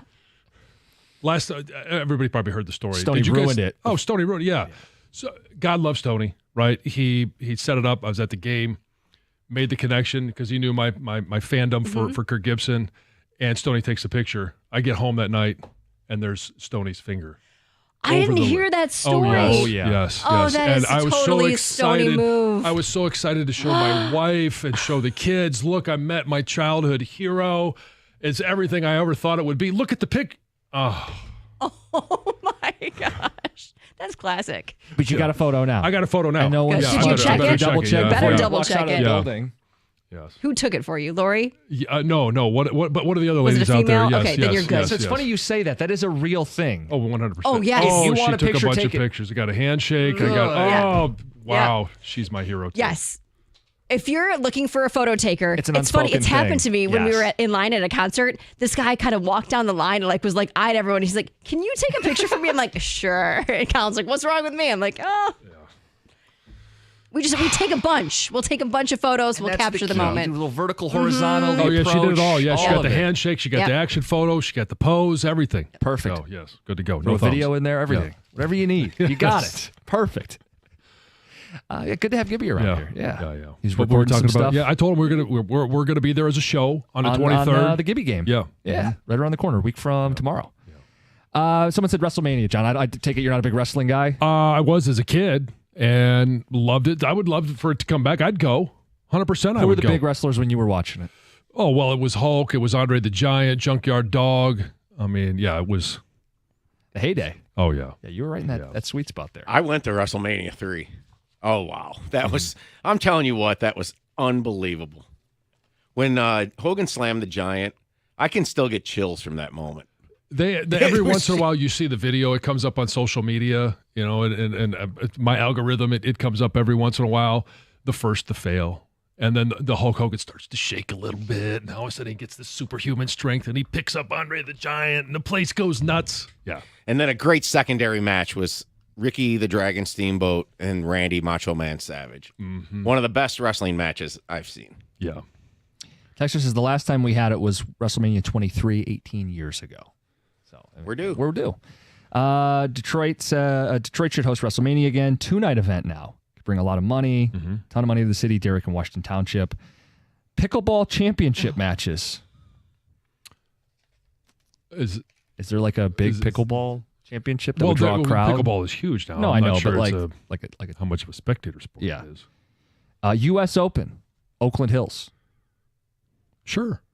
I believe there's one scheduled in I like think it's- 2032. Yeah, I want to say it's 8 or 9 years away, and obviously got to get the clubhouse done. MLB All-Star Game has been in Vegas multiple times. They don't even have a team, so you don't need to have a relevant team. That's a moot point. Bring it to Detroit. That's from Jeff. Patrick and Troy says Big Ten basketball needs to come to Detroit. It's a shame we have 2 Big Ten teams and never have the title game. Yeah, I agree. I think that's a crime. The Stanley Cup Championship would be a nice event, Mike in a truck. Sign me up for that. So, cynical part of me with the whole All-Star Game thing here or Big Ten tournament is I truly believe one of the reasons why this hasn't happened is hotel space, especially proximity to the arenas. Like, I think it's one of our flaws downtown. Meaning, you go to Indy can out-host us for a Big Ten tournament. Yes, and I'm not going to argue that. But I think we saw with the draft, and I mentioned it, the whether it's buses, the people movers, whatever it is, but in the queue line, whatever. But they did all they needed to do to make it possible for people to get downtown easily. Yeah, we show we can do it, but Yeah. I think we've still got this thing hanging on us a little bit, and we've got that reputation that we've got to be a little bit more spread out when these events want everything to be so centralized. Yeah, but I think yes, that is an issue, but I think the draft showed that it can be a huge success in Detroit.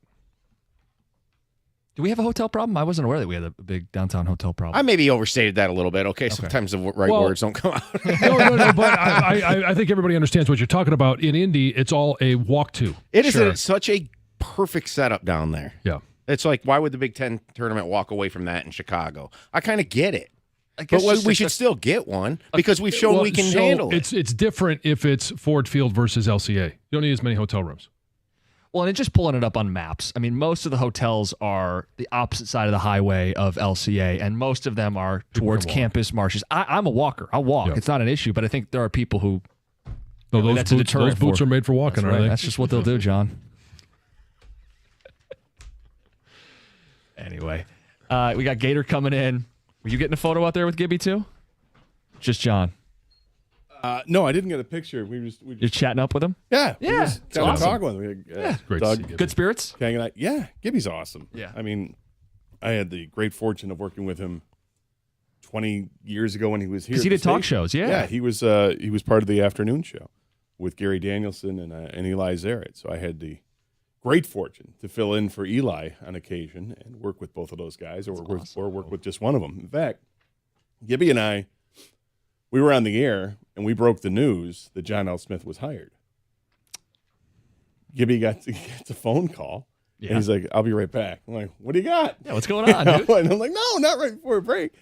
And then he comes back in, and I'm like, what do you got some news? He's like, I don't know, maybe, you know. And then he goes, what would you think if Michigan State hired a new football coach? Well, I'm like, well, it's, we know that there's an opening. He goes, yeah, but maybe just a run-of-the-mill kind of guy, normal kind of guy. I go, you mean like a John Smith kind of guy?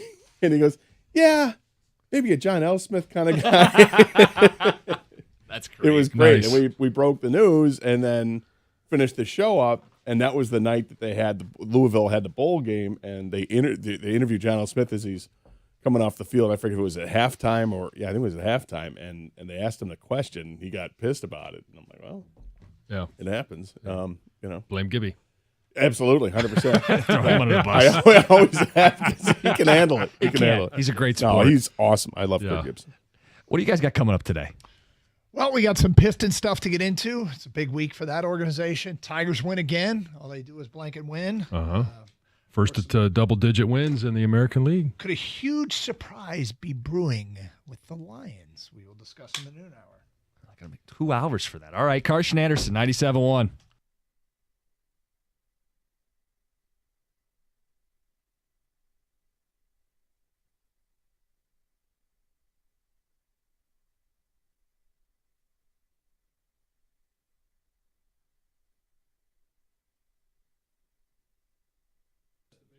Brought to you by Mastercraft Heating and Cooling. The Tigers, they pick up a win last night in Milwaukee, 9-1, led by Tarik Skubal, pitching 7 scoreless.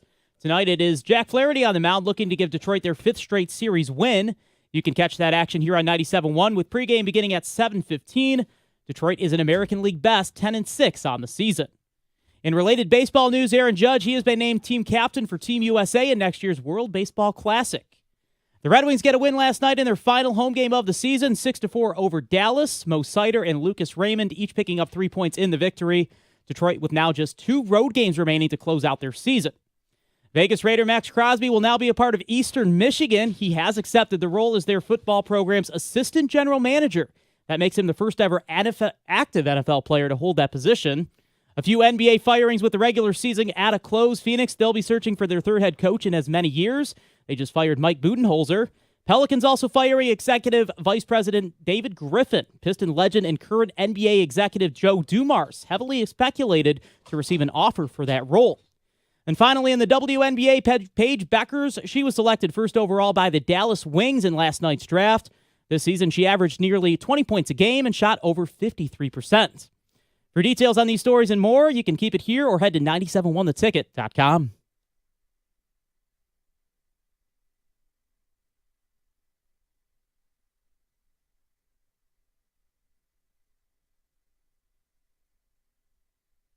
All right, hello and welcome to the Karsh and Anderson program. I'm Doug Karsh. That is Scott the Gator Anderson. How are you today, Scott? I'm great. That's good. I'm great. It's always nice to start the day meeting one of your heroes again. Yeah. Love seeing Kirk Gibson. Yeah, good dude. Really, really good dude. Yeah, and got some great things going on with his foundation. Mm-hmm. Opening up a brand new facility, I think on Northwestern Highway, if I'm not mistaken, for Parkinson's. Yeah. It's kind of a workout facility, and it's pretty awesome. Pretty awesome what he's done post-career. So, how was your night last night? Anything exciting? I mean, Tigers, man. Tigers just keep putting it on other teams, and they do it early and often. It's a nice recipe when you're spotting a Cy Young Award winner 4 runs in the first 2 innings, and then you wait a couple more, and then you throw 4 more up on the board, and it's 8-0, and it's Tarik Skubal on the hill. I feel pretty confident they're going to win that game. Yeah, look, he's bullying teams, and it's, they didn't win his first 2 starts. I came out of the Dodgers series, even though they lost all 3. I said I was chesty about this team. They're my favorite 0-3 baseball team of all time. And since that time, they are 10-3 and playing outstanding baseball. And, there's hesitation. Like if you're waiting for more evidence of what this team actually is, I get it. What's the number though? What's the number? Does everybody just subscribe to the Sparky 40 game theory? Because there's a whole bunch of our audience that wasn't around when Sparky said that. Yeah, I think it's just safe. It's a quarter of the season.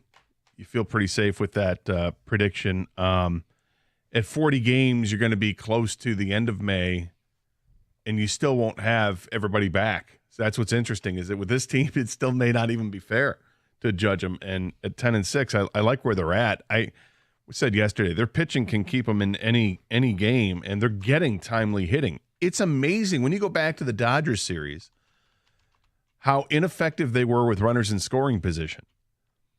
And yet, since that time, it feels like this team is clutch with runners in scoring position, and it's just their duty to go ahead and drive these guys in when they're ducks on the pond, and it's exactly what they've done. They've taken advantage of it, and they're 10-3 since that opening series.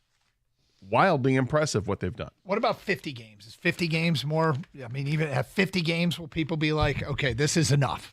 I would hope. I would imagine people are going to be on board with 40 anyway. But I mean, if you're not on board with 50, I guess I don't know. What about 60? What are you waiting for? What about 60 games, Scott? Why are people waiting? Why wait to 60? And why delay the gratification? Why not just enjoy things, man? Well, it's fun. The reason I bring it up is because when you go back to last year when the Detroit Tigers bottomed out at 55-63, the Tigers finished the season going 31-13. Okay? 31-13. That means when you add in this year's 10-6, they are 41-19 in their last 60 games. Okay? 41-19. Now, I know some people don't believe in carryover. I do believe in carryover because, well, for a variety of reasons, but not everything carries over, and some teams have more carryover than others. This team is winning at a 683 clip in the last 60 games, going back to when they bottomed out last year. Last year, the Dodgers, the best team in baseball, had a winning percentage of .605. The Tigers right now winning at .683. I'm not so foolish to think that they're going to win 111 games this year, okay? But you have to like where they could settle in here. It's one of the reasons why, if you believed it last year, the end of the season, I've been saying this all season long. If you think it was a fluke, fine. And you want more, that's fine. I do not think it was a fluke. I think it was a very strategic use of players, understanding and leaning into that use of players and having it bleed over to the pitching staff, and then coming back and really adding 3 assets in your starting pitching from the end of last year to this year. The first asset was Jack Flaherty. The second asset was Jackson Jobe, and the third asset is Casey Mize. Now, I know Jobe and Mize pitched last year, but Jobe and Mize look like different. I mean, Jobe is just starting. I mean, he's just starting, and he might be getting better and better every time out. Casey Mize is a guy that could be finally stringing together health and being, learning how to pitch and being able to take advantage of what he's got. I mean, it's health, strength, knowledge. It could be coming together for them. Look, we've been on this bandwagon early, and we're rolling it down Woodward. Yeah. And the biggest concern probably for me right now isn't it the bandwagon going off the tracks. It's getting one of the wagon wheels caught in the queue line tracks. That's it. That's the only thing that concerns me, which I guess would be a self-implosion. This team, I think, is going to be really entertaining all season long, people. And the whole righty-lefty matchup thing, that they are abusive about it. They go over the top, and it works for them. And I guess it isn't always righty-lefty because they went against it a little bit last night. End of the day, Scott Anderson, A.J. Hinch knows how to use these players, and I feel like they're squeezing the most out of them. And they're not even 100% healthy. In fact, they're far from it. Yeah, they are far from it, but the pitching has been healthy, and that's the big part of this team right now, and what you would think can carry them quite a long way.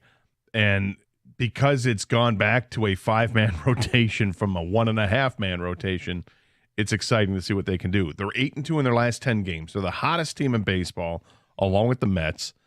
Best record in the American League, most wins, and this team is, one of the things I've always looked at over the years, it's never really been terribly impressive with the Tigers, was the run differential. Mm-hmm. They're plus 23 right now. They've scored 23 more runs than they've given up so far in the season.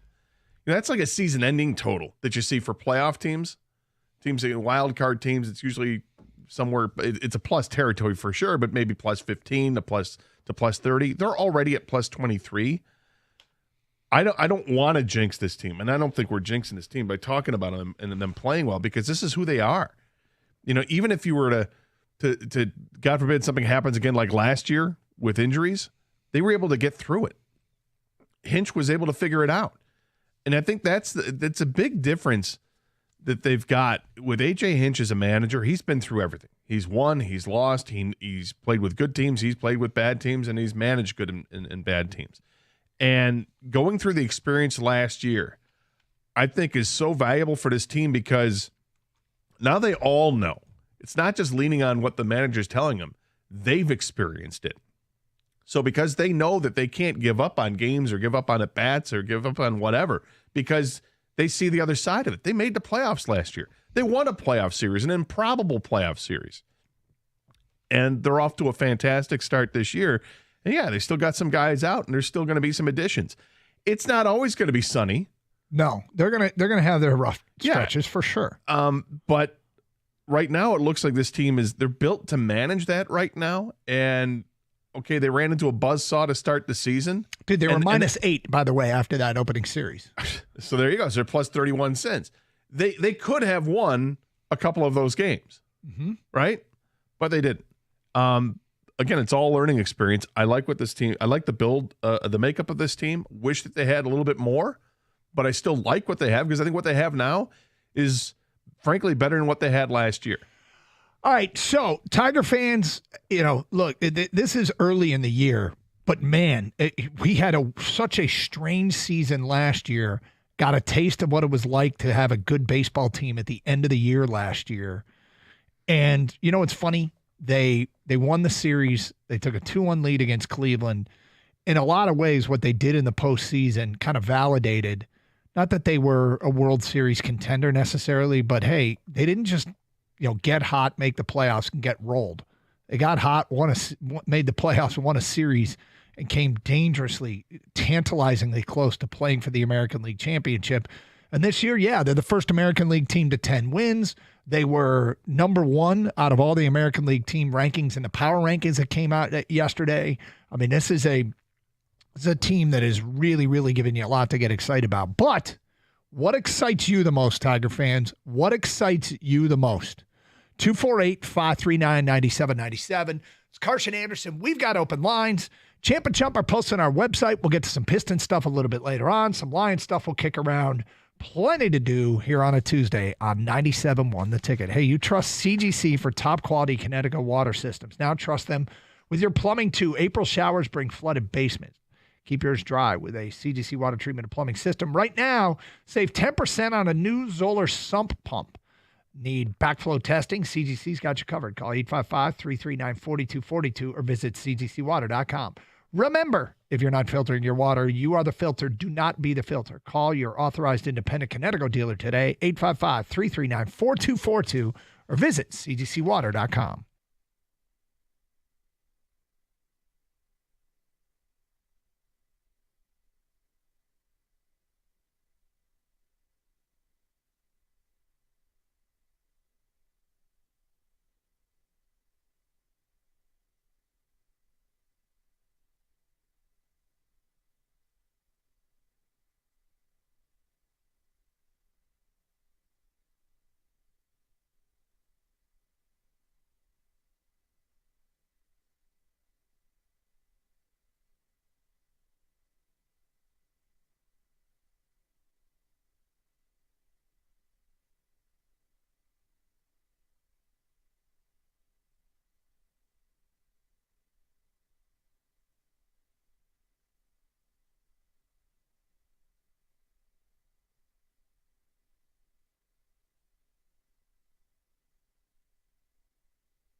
Doug Carr, Scott Anderson, 97-1 to take it. Tigers with a win in Milwaukee last night, 9-1. We'll get to some Pistons stuff at 11 o'clock. But you've got a baseball team that is off to a 10-6 start. 10-3 in their last 13 games since opening the season. 0-3 against the Dodgers, which I said at the beginning are data points that I throw out because the Dodgers have a $400-something million payroll. And if the Dodgers are a problem, that means we are playing them in the World Series. So who really cares about getting swept by the Dodgers? They'll go ahead and take care of business now. I want them to win every game, beat up all the American League teams that they play. What's important is what do you do against your peer group, the other teams in the American League and the other teams in the American League Central, and they are doing just fine. But, of course, interleague play again with this series against Milwaukee. But they took 2 of 3 from the Twins. They swept the Chicago White Sox. Big series with the Royals coming up, too. And another team that's off to an awfully good start, the 14-3 San Diego Padres come to town next week. But what has excited you the most about this team? Like, what gets you fired up? What are you watching and going, well, this is the thing? And there's a lot. There's a lot here to choose from, but what is it for you that's really getting the juices flowing? 248-539-9797. We go to Chad. You're on 97.1 The Ticket. What's up, Chad? Hey there. Hey, guys. First-time caller, really. Oh, thanks. It's been a great start this year. It seems like they've been in all but 2 games, had a good opportunity to win. But there's not much mention of Javi Baez having a great start and really kind of producing and doing his job. Well, it's a good start for him. I mean, he hasn't hit a ton of extra base hits. He's got no home runs, but he's hitting. I mean, he's hitting 289 on the year. I think, and he's also playing a very good third base when he's asked to play third base. I'd like to see that, and he's getting quality at bats. He drew another walk last night. That's 3 on the season, but it's 3 more than he had 5 games ago. So it's nice to see Javi Baez contributing to this team. It's good stuff. Thanks, guys. Have a great day. Go.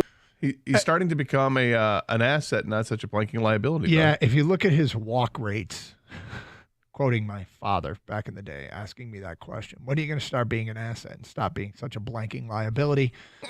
Love you too, Dad. So such a great comment. It is a great line. And as I get older, I've started to understand it more and more. He had 12 walks last year. 12 walks. That was it? In 272 at-bats. This year he's got 38 at-bats and has 3 walks. He's trending. He's pacing to be better. The year before, in 510 at-bats, he had 24 walks. Wow. Yeah. So this could be a much more effective way to get on base via the walk. But that's just pitch selection, right? I mean, you're not walking when you're swinging at pitches out of the strike zone. You're walking when you're not swinging at pitches out of the strike zone. But you know what? By definition, that is what leads to a walk. Well done. But the last 2 years, what we saw constantly was chasing a sweeper out of the zone. Unbelievable. Constantly. At a frustrating pace. Yeah, 2 strikes. Here comes a strikeout. Why? Because pitchers know what to do. They just throw a little bit further and further away from the strike zone, down and away, and he's going to chase it every single time. Mm-hmm. He hasn't been chasing this year. He struck out 9 times in a 38 at-bats so far. That's not an awful ratio for a guy who has struck out a ton over the last couple of years. It's vastly improved. Now, there's been snapshots in time where he's looked, like he could be a helpful player. Let's hope that this is not just this is not a finished product. No, it's a dozen games for Javi Baez. One of the more telling at bats this year to me was a bat where he even got out, and it was against Andres Munoz, the pitcher for Seattle, who walked 2. Tigers eventually got the bases loaded, and Baez was up with 1 out, I believe. It was the end of that game they lost in Seattle. They have the bases loaded. Baez is the plate, and Munoz cannot throw his breaking pitch in the strike zone. And Baez is up. And I'm going, well, this is not a good formula for Javi Baez because this is a pitcher who's not throwing his curveball or sweeper for strikes. And Baez swings and pitches outside the strike zone regularly. And he didn't strike out. He grounded out to third. It was actually fielder's choice. He hit a slow grounder to third, and they came home to get the out.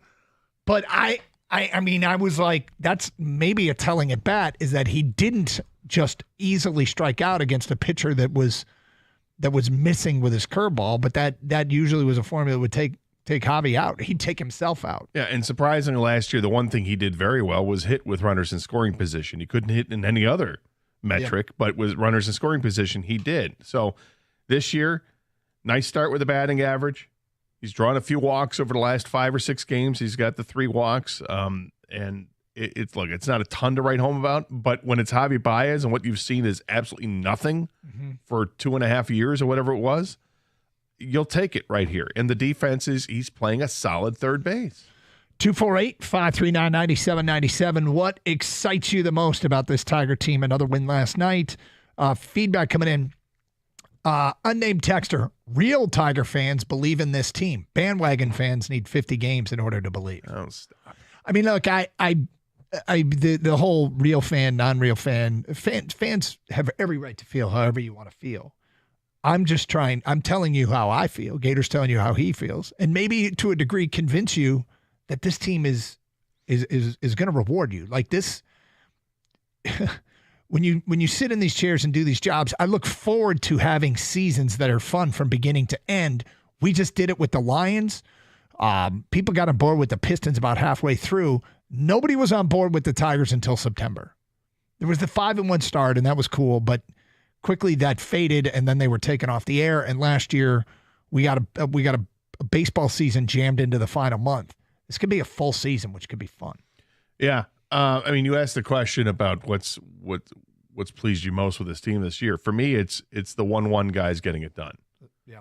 It's watching Spencer Torkelson, who was drafted first overall, come out and have a nice start to the year. Now, he did, 0 for 4 last night? But he had the sacrifice fly, which was big. And he put the ball in play all 4 times that he got out. Just getting underneath some pitches that he's got his power stroke back, and he's looking to do damage every single time. That's fun to see. And we've talked a lot about the start that Casey Mize has had. The first 2 starts he had were lights out great, and then ran a little bit of trouble on Sunday, but still pitched reasonably well, going almost to 6 full innings of baseball, or was it almost 7 innings? He pulled him out in the 7th. So he's improved as well. Having those guys contribute and be guys that look like they could be, you hope that this is what they're expected to be, right? You draft the guy first overall. You're counting on him to be something. I'm going to stop you. I'm going to make you pick one. Mize or Torque. Which excites you more? It's Torkelson. Okay. Everyday player. Yeah. So the thing about him is, and you mentioned the 0 for 4 last night. He's gone 0 for 3 previous times this year. And this is where I really zero in. What happens the next game? In the next games, after his previous 0 for games, he's 5 for 10. So he has bounced back. He's 5 for 10 with a home run. And I'd have to count up the RBIs. But yeah, he's bounced back after 0-fers, which, in watching his previous career, previous seasons, things could spiral out of control quickly, and there's no victory laps just yet. Oh, no. But it's a good sign. 248-539-9797. What excites you most about this team? It's Carson Anderson. Again, we'll get to some Pistons stuff at 11:05. 97.1 The Ticket. Hey, all our female sports fans, Tuesdays are the day for you at your favorite Twin Peaks. Grab your friends and join them every Tuesday at Twin Peaks for the ladies' night. $4 Happy Dads, Twisted Teas, Mimosas, House Long Islands, Margaritas, and Sangria. $5 Lemon Drop Martinis, green, white, orange tea shots, 10-ounce draft ciders, 20% off all food, 20% off all food, half off all wine, and be sure to check out their awesome mimosa flights or buckets of bubbly. Sure to turn some heads. And do you know they offer catering? If you can't make it out to the from the office, let Twin Peaks come to you. Amazing party packs featuring pot roast, salmon, chicken fried chicken, perfect for any business luncheon. Or upgrade your tailgates with their chicken wings or tender packages. They even offer up smoked chicken or brisket in a taco bar.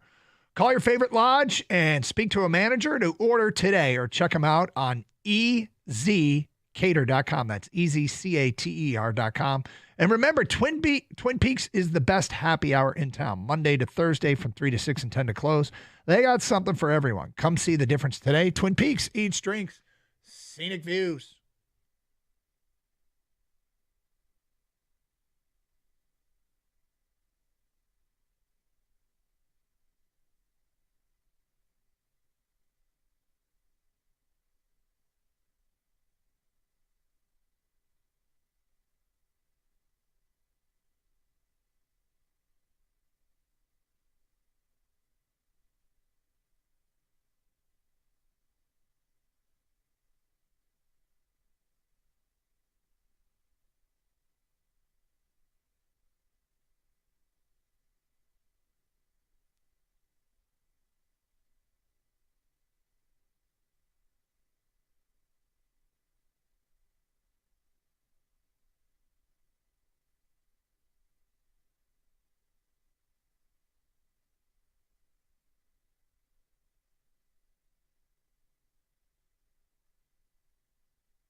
They managed to hold on and win 9-1. Tigers go to 10-6 in the year.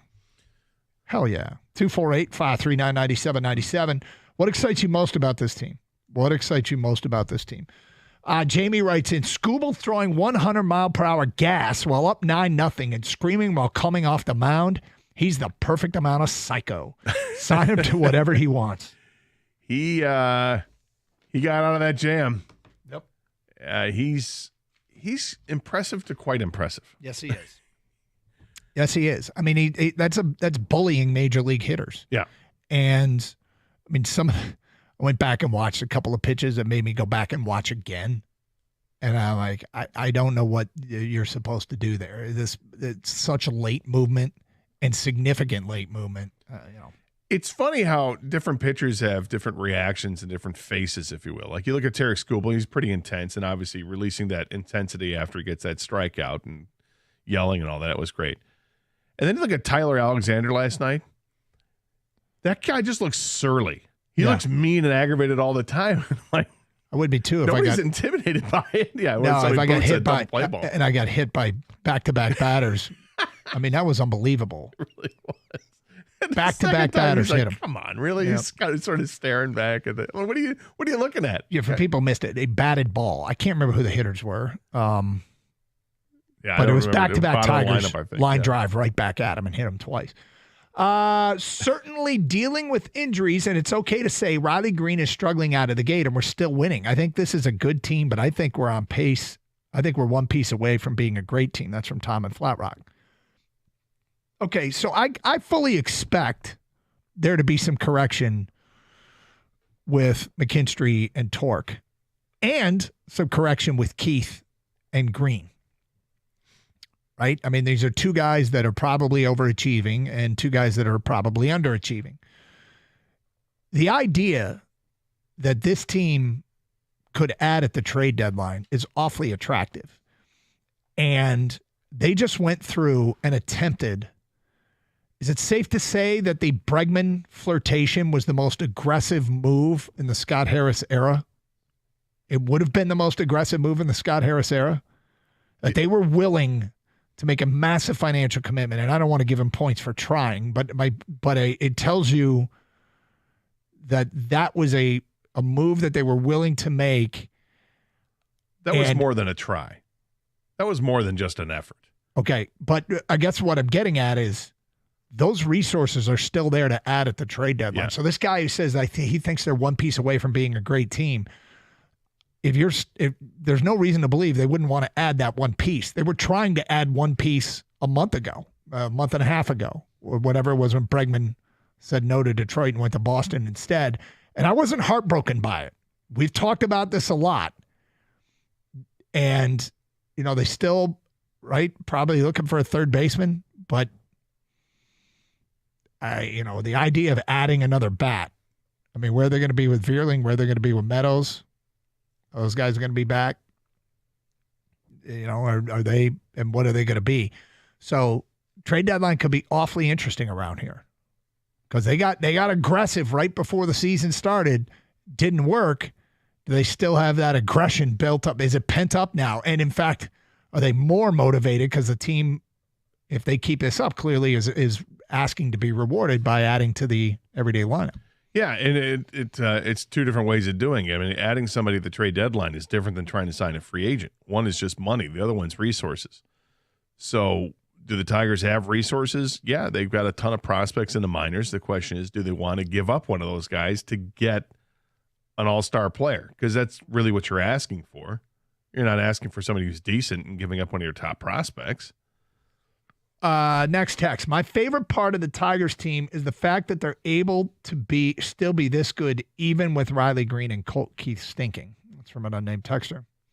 What's exciting to me is the entire team is contributing. On Friday, the top half of the lineup went over, but the bottom half stepped up. On Saturday, the top of the lineup carried the team and the bottom slumped. This is a true next man up, I got your back type of team. That's from Jeff. 248-539-9797.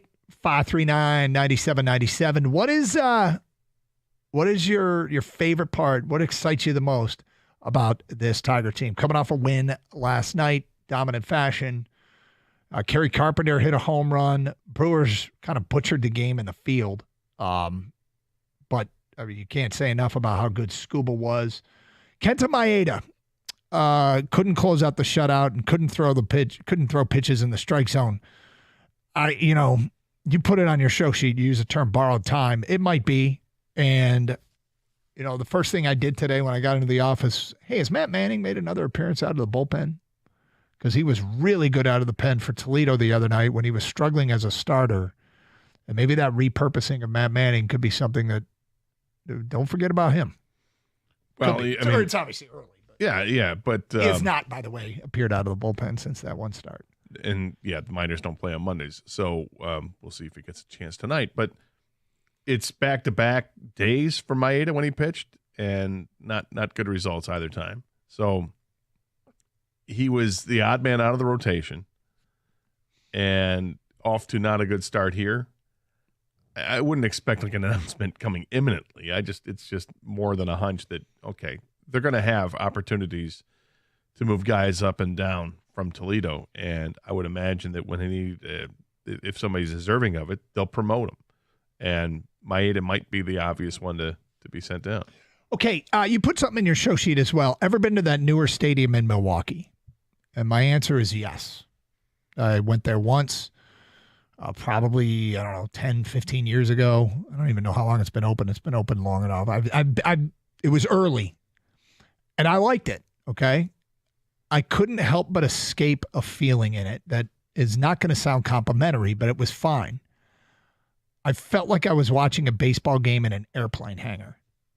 which doesn't sound complimentary, but I mean it. It was fine, but that was one of my takeaways is feels like there should be a Boeing sitting out there in the middle of the... Because it has a retractable roof, right? Yeah, and it was just kind of a weird vibe when you're in there. It's tall roof. Tall? Yeah, it's a tall roof. Tall. Well, it's got to be tall. Yeah, but anyway, I liked it. You've never been there? No, I haven't. And Milwaukee's like the forgotten city on any kind of road trip, and really shouldn't be because That's what everybody says. Milwaukee has a ton of nightlife with all the bars around downtown area. It's actually pretty great from what I've been told. I've been there 2 times, and I never really got it.